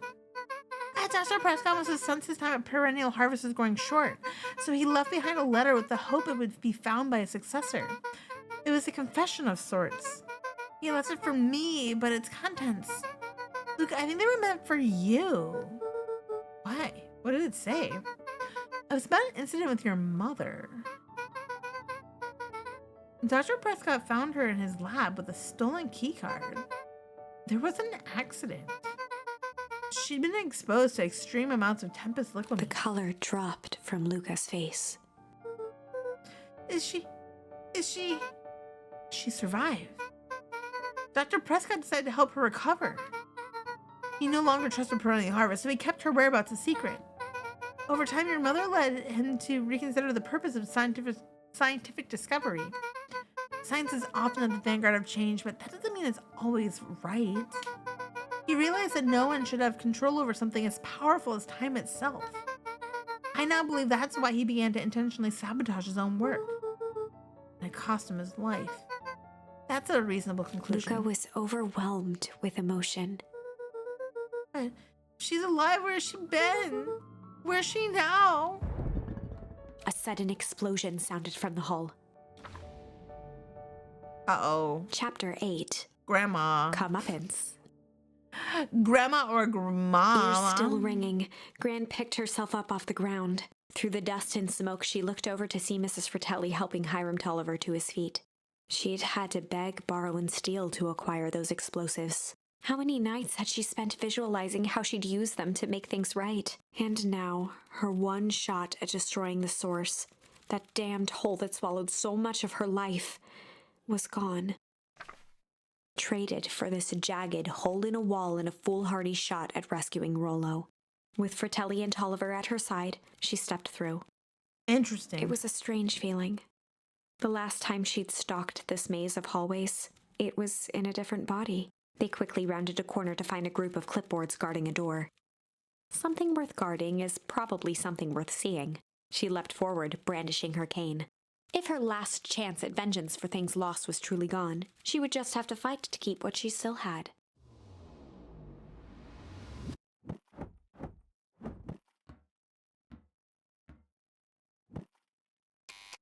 Go, Mom.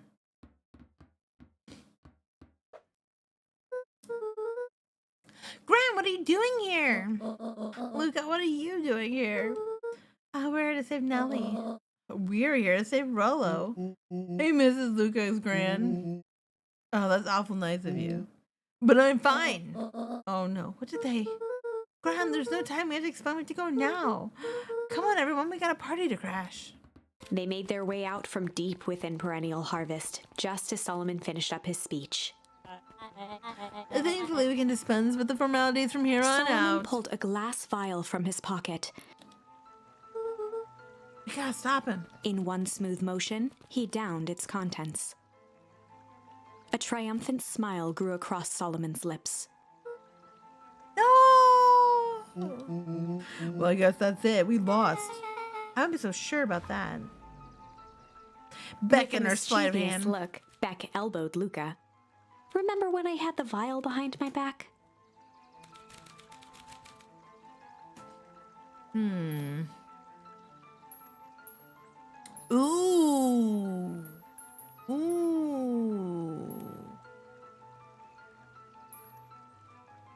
Ooh. Let's do malice. I might have tweaked his wonder potion with a little malice. Oh, the whiskey. Yep, dude had an unfinished glass on his desk. I figured his grow juice could use a little hair of the dog. You can call me Sharper Valentine. His body and face began to contort and expand as he disappeared into a belching green mist.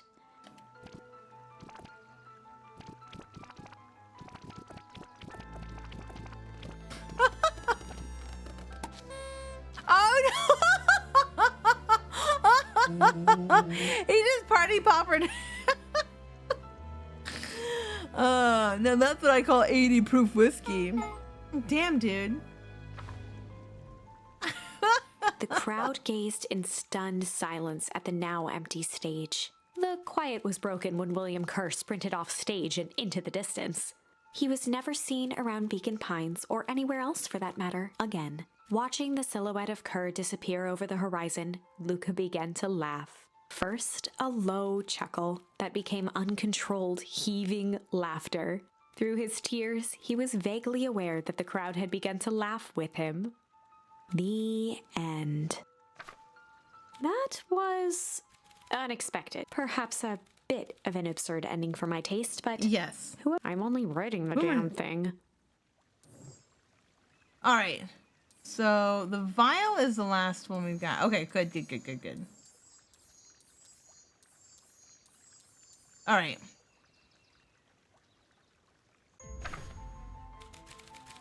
All right, what are we going to do here? We are going to... Let's do junk. I might have tweaked his wonder potion with a little junk.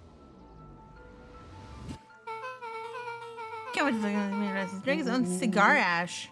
His cigar ash is what you put in there? How did ashes get into the vial? It was pretty easy to mess with the vial when it was behind my back. Oh, that's sneaky. Well, it's a bad habit anyways. Pa always said bad habits are like 50-yard field goals. Huh? Hard to kick. Oh, Rolo. You can call me Sharper Valentine. His body and face began to contort and expand as he disappeared into a belching green mist.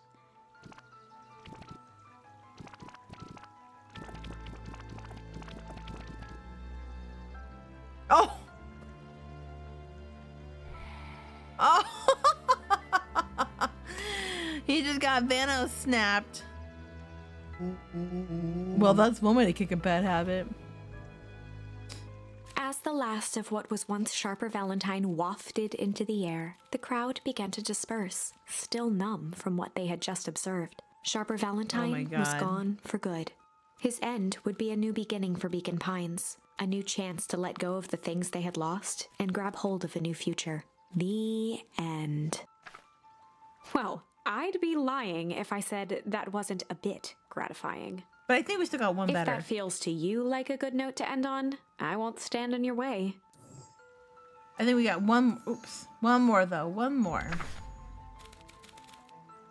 Alright, we're gonna do change. I might have tweaked his wonder potion with a little change. What does that even mean? Like pocket change? You're unlucky penny! Yeah, I plopped in the vial when no one was looking. What's that gonna do? No idea. That's the beauty of science. No, we observe. You can all call me Sharper Valentine. His body and face began to contort and expand as he disappeared into a belching green mist.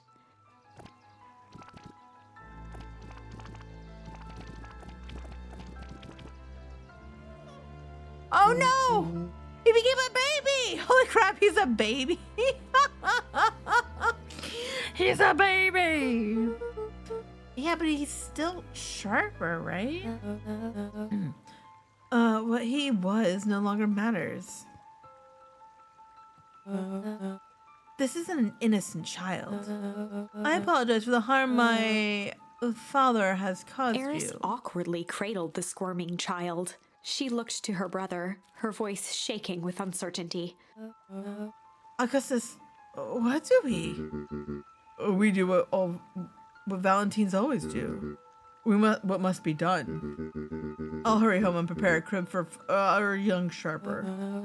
That would be a great help, thank you. She looked back down at the infant with equal parts kindness and terror in her eyes.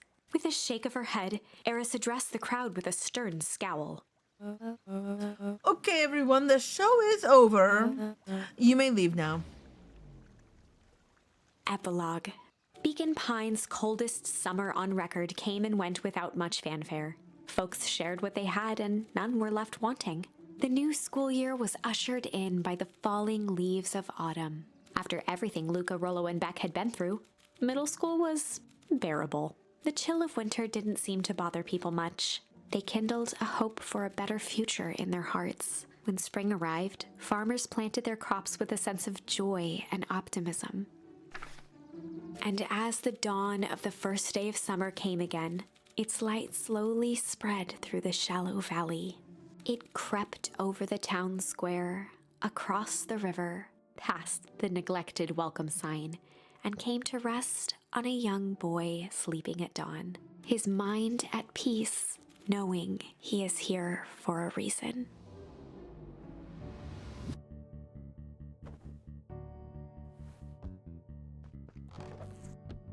Got my sweater. Alright, anything else we can do? Other walkie-talkie? Rollo, you up yet? Roger that. It's a beautiful day at Mission Control. You gonna swing by? Be there in a minute. Alright, anything else we can do? No. Okay.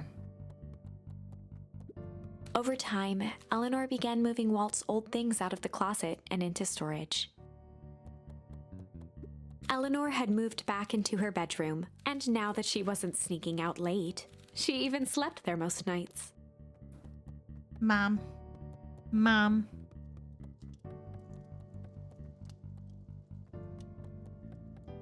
Oh, look at Mom and her jam. Mom, I'm ready to go now. You go on without me. I'll meet you there. You got a batch of jam to finish jarring. I've got a batch of jam to finish jarring. It's funny. I always start making jam as a way to send a message without even noticing, but now we enjoy it. I can't go. There's jam everywhere.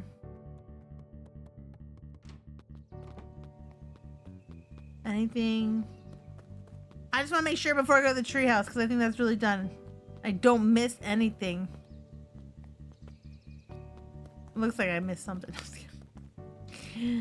All right. Good there. Ugh. Go around the table. Nothing. All right. Time to go to mission control. Actually, let's go. I don't think there's anything. Oh, look it. It's not here anymore. I think the gravestone is gone.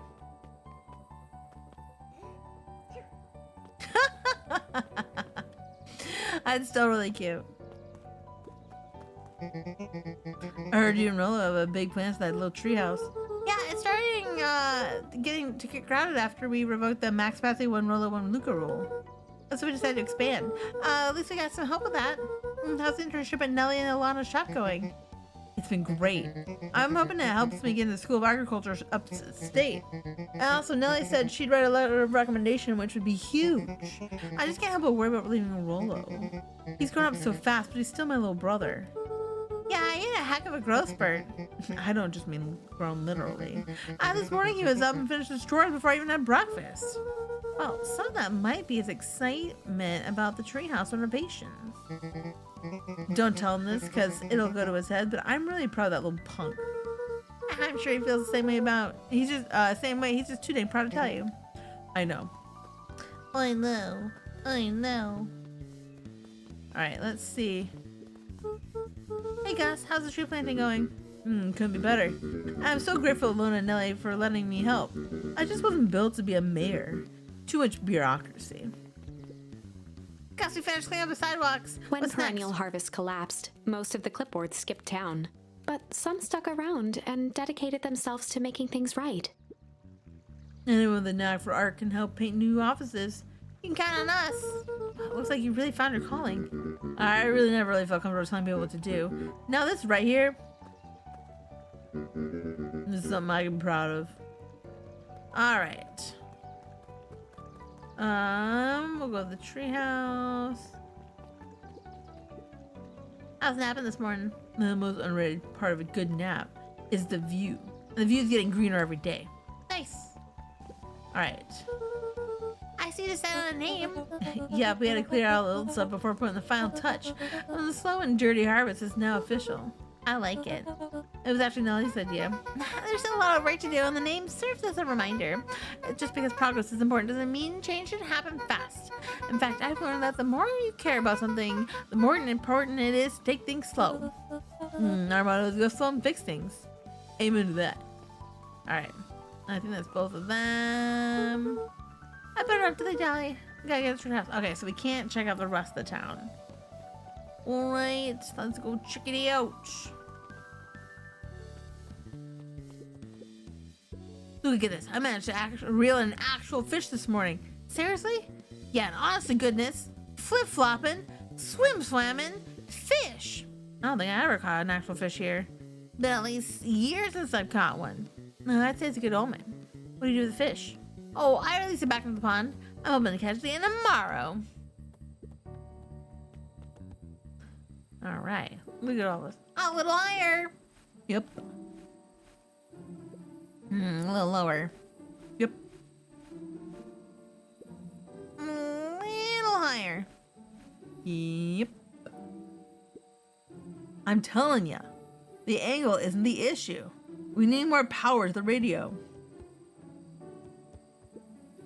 Luca, there you are. Would you tell him it's not the angle? Hey, I'm not in charge of the antenna redesign. Fine. Iggy, just don't do anything drastic till we get back. Who, me? Tish, you're in charge while I'm gone. Yup. They'll be fine, right? It'll be fine. If we really want much control to turn to something bigger and better, we have to loosen our grip a bit. You're right. Lead the way. Alright, now I gotta go back at her house, but I want to see if we can go... Anything different here?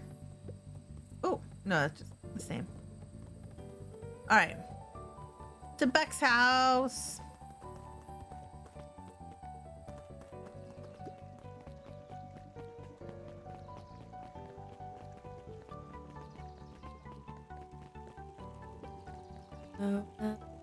A young Mr. Van Horn. How's little Solomon or Sharper doing? A young Sharper seems to enjoy nature more than I. So we do a lot of strolling these days. Has he, attempted to crawl off his crib and plot world domination? Yeah. Thankfully, no. I spoke at length with Dr. Modewell, and she feels that Sharper's infant mind was not developed enough to retain his previous memories. For all intents and purposes, the child is unmolded clay. So there's a little nicer the second time around. That is the objective, yes. But really, all I can do is try and hope. 2 activities I am endeavoring to find less distasteful. I think you're doing a great job. And the whole town is ready to help however we can. I can't wait to teach him to throw a baseball. Eris did her best to ignore the tears welling in her eyes. That would be acceptable. Alright. Let's go check out these coffee people. Oh, no. Up. Luca, do you want a biscotti? On the house. I don't have time. Zariel, you gotta come see this. I finally did it. I pulled the perfect espresso. Aw, Lumi. If I didn't know better, I would think you're proud of something. As if I know it's too late. You're now officially a person that cares. Alright.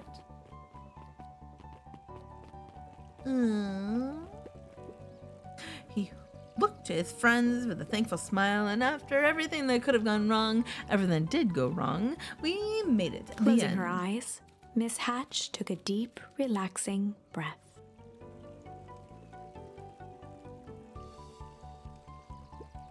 Oh, hello, Luca. How are you? Oh, really good, actually. That's wonderful. Did I miss anything? I think you're pretty much up to speed. If anybody is, she is. That's for sure. What's today's news that needs knowing? I'll give you the headline tomorrow's headline today. Our old friend Patrick C. Montesquieu, aka William Kerr, just performed a stirring rendition of The Iceman Cometh at the State Correctional Facility. I hear there wasn't a dry eye in the house. Well, I guess if he had plenty of time to work on his craft. Alright, we've got... Is she sleeping? Oh, no, we can talk to her. Aww. I'm glad this went by. More follow-up questions for your story? Nope, I got everything I need. Thanks again for that. I sent a draft of the story to a reporter in Capital City, and they offered me an internship. Of course they did. You're an amazing reporter. I don't know about that. A story about a phony corporation that picked up an entire town of people and moved them to cover up a massive illegal mine shaft full of incredibly hazardous chemicals sort of writes itself if you think about it. Just don't forget about us when you become a big fancy city reporter. The capital city isn't that far away. I'm gonna have to come back from time to time, check in, and see what sort of new trouble you got yourself into. Sorry to disappoint, but my adventure days are over. We both know that's not true. What makes you say that? We call it reporter's intuition. Alright, Daisy. What else we got going on?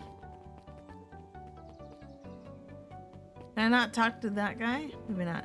Mrs. Fratelli glowed with a carefree smile. Is that your suitcase? Yeah. It's 2 weeks of unencumbered tranquility. Excuse me? Would you be so kind as to take my order? 2 weeks of sand, margaritas, and forgotten obligations. Excuse me? I left the place to order. Mrs. Fratelli sighed with a zen-like calm. Just as soon as lunch rush ends, I'll be a feather on the wind. You're going on vacation? For the first time in years. And I've got you and your mom to thank. Why is that? She didn't tell you yet? You two are gonna fill in for me at that diner while I'm gone. Just like old times. It's fine, I'll wait. Alright, so we're done there. Alright, let's check on everybody.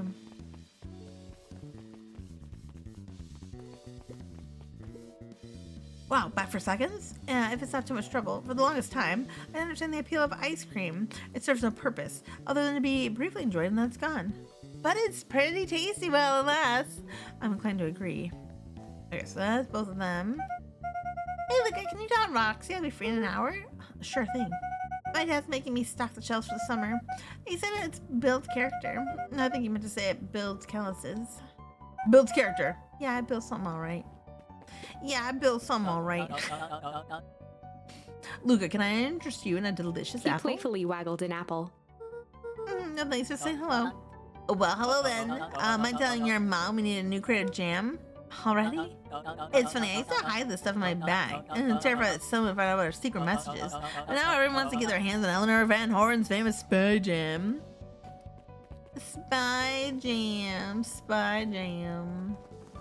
Alright. Let's go on. Boop, boop, boop, boop, boop, boop, boop. We're just skipping along. We know there's people at the library. Ugh, I'm stuck on a chair. I can't believe it's over. Yeah, that town's really starting to turn a new leaf. Town, I was talking about Hank Atomic. I just finished the last issue. How was it? As great as always. Hank finally returned to Earth, but I just feel weird now. Weird can be cool. It just means you're ready for something new. Any suggestions? You could ask Miss Hatch about what she's always reading. She seems to really enjoy it. Maybe I'll do that. Over the school year, Kato and Bert had become close friends. Did you know that when they covered up the source, they found a new species of fungus? Yep, and they're studying in the new labs. Did you know that Beacon Pines is now the smallest town in the country? Yep, close to the population before Perennial Harvest moved in. Typically went on like this for quite some time. Very cute. Glad they became friends. Luca peeked over Piper's shoulder. Laid stealthily inside a large volume of mathematics was the first issue of Hank Atomic. Piper, are you reading Hank Atomic? Do you mind not telling anyone? I kind of got a reputation to uphold. Oh, it's nothing to be ashamed of. About every kid in town reads Hank Atomic. Honestly, I'm excited for you. What I'd give to start over fresh, to experience the game for the first time. I guess that's the downside of finishing something nice. At least now I can enjoy it again through you. Promise to tell me about it as you go? Sure thing. Yes, always read comics while instead of doing math. I agree. That's a great thing to do. Hey, Mr. Nuncreed. I'm gonna go see my dad in a bit. Did you want to come with? Even after everything I did, you Mr. still... Nuncreed shook his head. You really are your father's son, aren't you? I don't think I'm ready for that yet. Well, you're always invited. I bet he'd love to hear from you. I'll visit Walt my own time. You run along now. My God, how many more of these are there?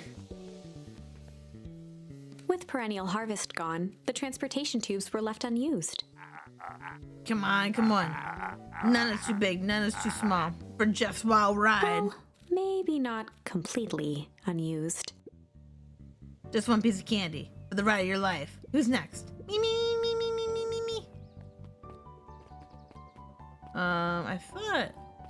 I guess it doesn't matter. Okay. Guess what? Yesterday I saw Dynasty's Tidius, and that's good. It's great! I haven't spotted one of those in years. At this rate, Beacon Pines is going to become the bug capital of the country.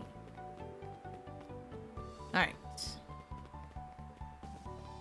Keep ouch.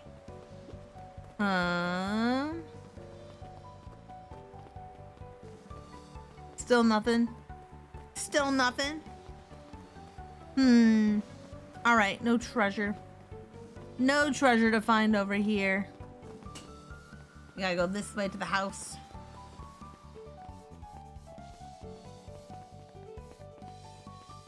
Alright. I have news I think you'll enjoy. This morning I unpacked my last box. You officially moved in? It's just a box. Let's not blow this out of proportion. It sounds awfully like putting down roots. I guess I just said this place is root-worthy. You're gonna be stuck with me for the foreseeable future. I do have to warn you, most years aren't going to be as interesting as this one. I think I'll manage. Ready? Before we go, there's a bit of a surprise.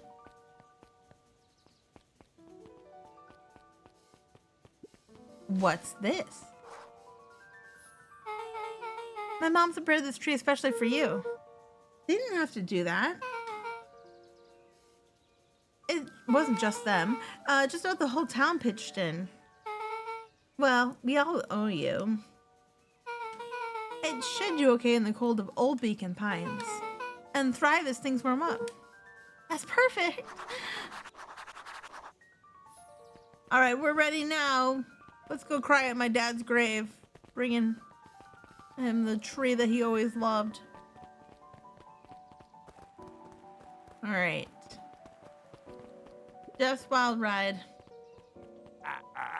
Ah, you got it. Now it's a good looking tree. Just being a special occasion and whatnot, a ride's on the house. You're gonna want to hang on tight for that little tree. All right.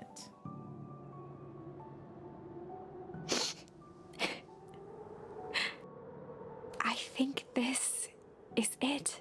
The end I've been waiting for. Honestly, I'd begun to lose hope of ever finding it. But then you came along. I don't know exactly how to thank you. It's hard to explain how much this means to me. It's funny, now that our time together is finally ending. I'm at a loss for words. Let's just watch the end together. Done. A good little tree. A best little tree. Thank you, children. This means a lot. Yeah, thanks for everything. Shucks, I only did what any super awesome best buddy would have done. We should have probably give you some time alone now. You good? Yeah, I am. It's been a wild year. How are you feeling? Everyone keeps asking me that. I'm fine, really. Polly said the only thing fitter than a fiddle is a cello. I feel like a dang cello. Well, if you ever stop feeling a cello, I'm here for you. I know, you don't even have to say it. You two make an awesome pair. Excuse me? We're a trio now. Yep. Thanks. There's just one thing missing now that you're part of our group. Missing? Let me tell you a little story about a man named Hank Atomic. Oh, God. I won't be long. We'll be waiting for you back at the phone booth. I found the perfect way to start our summer. You got some good friends. I'm so proud of you. Your father would be so proud. I know. Mom, can I ask you a question? Do you ever dream about Dad? Not a night goes by that I don't. Are you ever afraid that you're gonna forget him? Forget what he looked like? Forget his voice? No, because so much of him lives on in you. Oh, he loved that old tree, but I know he would have loved this one more. Because his two favorite people planted it. I'll give you two a moment.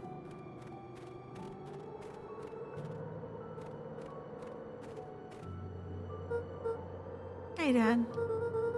Dr. Modwell says that over the next few years, this place should warm up. So you won't be so cold for much longer. I think I finally understand why you left that night. There are things you believed in. But big things. Those beliefs were the things that made you you. And if you wouldn't have stood up for Sharper, stood up for what you believed in, you wouldn't have been the same person anymore. You had to go. That didn't mean you loved us any less.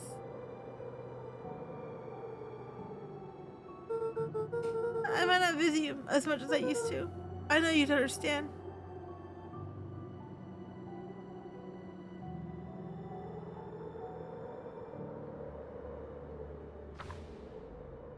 The end.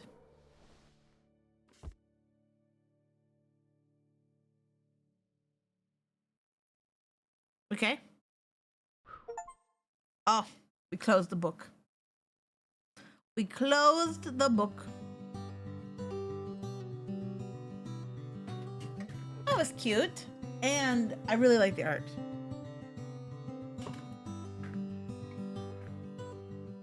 That was a cute... Move around a little bit. That was a cute story. I liked it.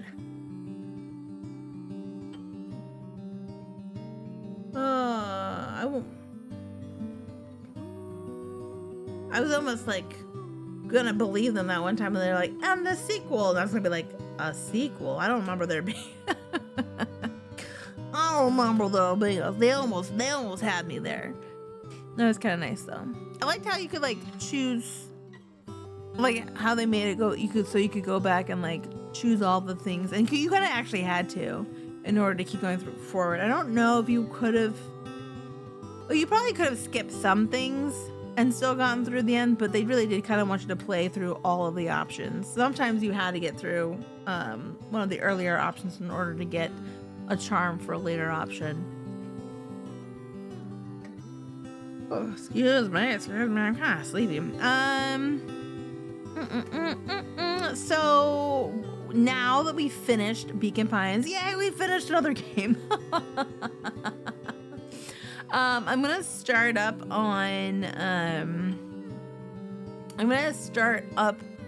on Blueprints. I believe it's Saturday. I think Blueprints is what we're gonna be doing. I've been wanting to play Blueprints for a while. I've been trying to play the demo. I had issues with the demo, but I've seen really good things about it. I've tried not to watch any spoilers on it because it's kind of a puzzle. I've heard it's like a big puzzle game, and I just don't want any puzzle spoilers. Although I will probably ask. I will probably ask you guys for help because sometimes puzzles are fine, and then depending on the puzzle, I need help. Some puzzles are not fine. So we'll see. But I'm gonna start that this weekend. I believe I'm starting at 11 a.m. Eastern. I got another video recorded and mostly edited. I gotta finish touching it up, and that'll be going up for some more book reviews for my February one. I'm glad about that. I got March books picked out. I just have to go do some. I have to go collect some notes before I can record my March video. I'm slowly getting caught up there, which is kind of cool. I do have a VODs channel as well. Those are my two YouTube channels. I've got a book review channel that I do. I pick like about 4 or 5 of the books I read from the previous month and give you my favorites. and then I got a VODs channel, so you can always see all the different kinds of games we've tried and tested out before. I don't know how long this is. Can we like speed this through? No. Okay. All right. So that's that, and then I do need to go back to Nine Souls at some point. I'm in the middle of the last boss battle, but that last boss battle is like freaking difficult. So we'll see about that. I'll be also throwing in some more Kingdom Come Deliverance in there. We have a long ways to go there. And then, excuse me. So between Nine Souls, Kingdom Come Deliverance, and Blueprints, I think we kind of got enough on our hands for the time being. So we'll see.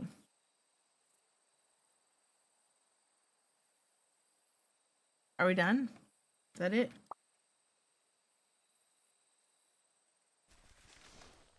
Oh, okay. I don't want to open the book. We can go. We're done. It looks like that's it. Okay. Okay. That's it. That's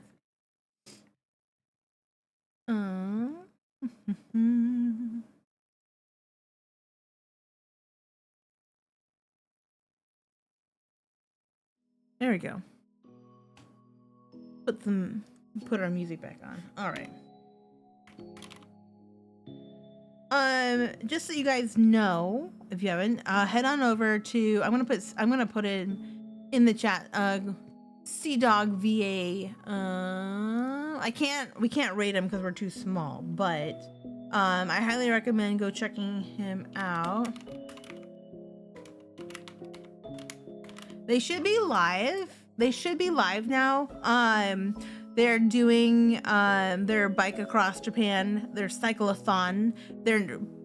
They're only a few days outside of Tokyo now. I think they're on day 12, if I'm remembering things right. Let me see. Day 12, yes, and they're day 12 out of, I believe, 15. And he's raising money for the IDF, the Immune Deficiency Fund. So go there. Check them out. It's always fun watching them ride around, and then also if depending on it's hit or miss if I can watch them eat lunch. But I love watching where they get their lunches because I just love watching the food. Oh my God, it makes me hungry every time. It's always fun watching them order food. But like along the way, they do stops, and they stop at like the convenience stores and get coffee and everything. They've been eating a lot of cheese over lately. So go check them out. It's Connor and then Chris Abroad. Very much worth it. Very much of a good cause, and it's just really wholesome. I love it. Sometimes I just put them on and fall asleep to it. I love the cyclothon. It's always a good time. He's got some merch too along with it, and $5 of every merch piece is also being donated to the IDF. So, you know, we kind of bought a couple of pieces of Connor's merchandise before, and the quality is actually really high. The fabric, and then the stitching and everything like that, I highly recommend it. It's a little hard on the pocket, but a little pricey, but it's always good quality. It's a heavy shirts and stuff like that. He's got some different things in there this time, but if you're interested, you can always check it out. I'm sure he's got a link in his chat for that. So I just want to throw that out there for you guys, for something to do if you're looking for another way. I gotta get off. I gotta go get ready for tomorrow, and I look forward to seeing you guys back here on Sunday. It's going to be our first time looking at blueprints, so I'm not quite sure what to expect, but I've heard really good things about it, so I'm looking forward to it. I hope you guys have a great rest of your day, and hopefully the rest of your week goes well as too. Hopefully, we have had beautiful weather out here. I hope you've got some good weather where you are. It's finally starting to warm up. Get me out of this ice age. I'm not in Beacon Pines anymore, so. All right, you guys, you take care, and I will see you soon. All right, bye now. Thank you. Bye. Bye.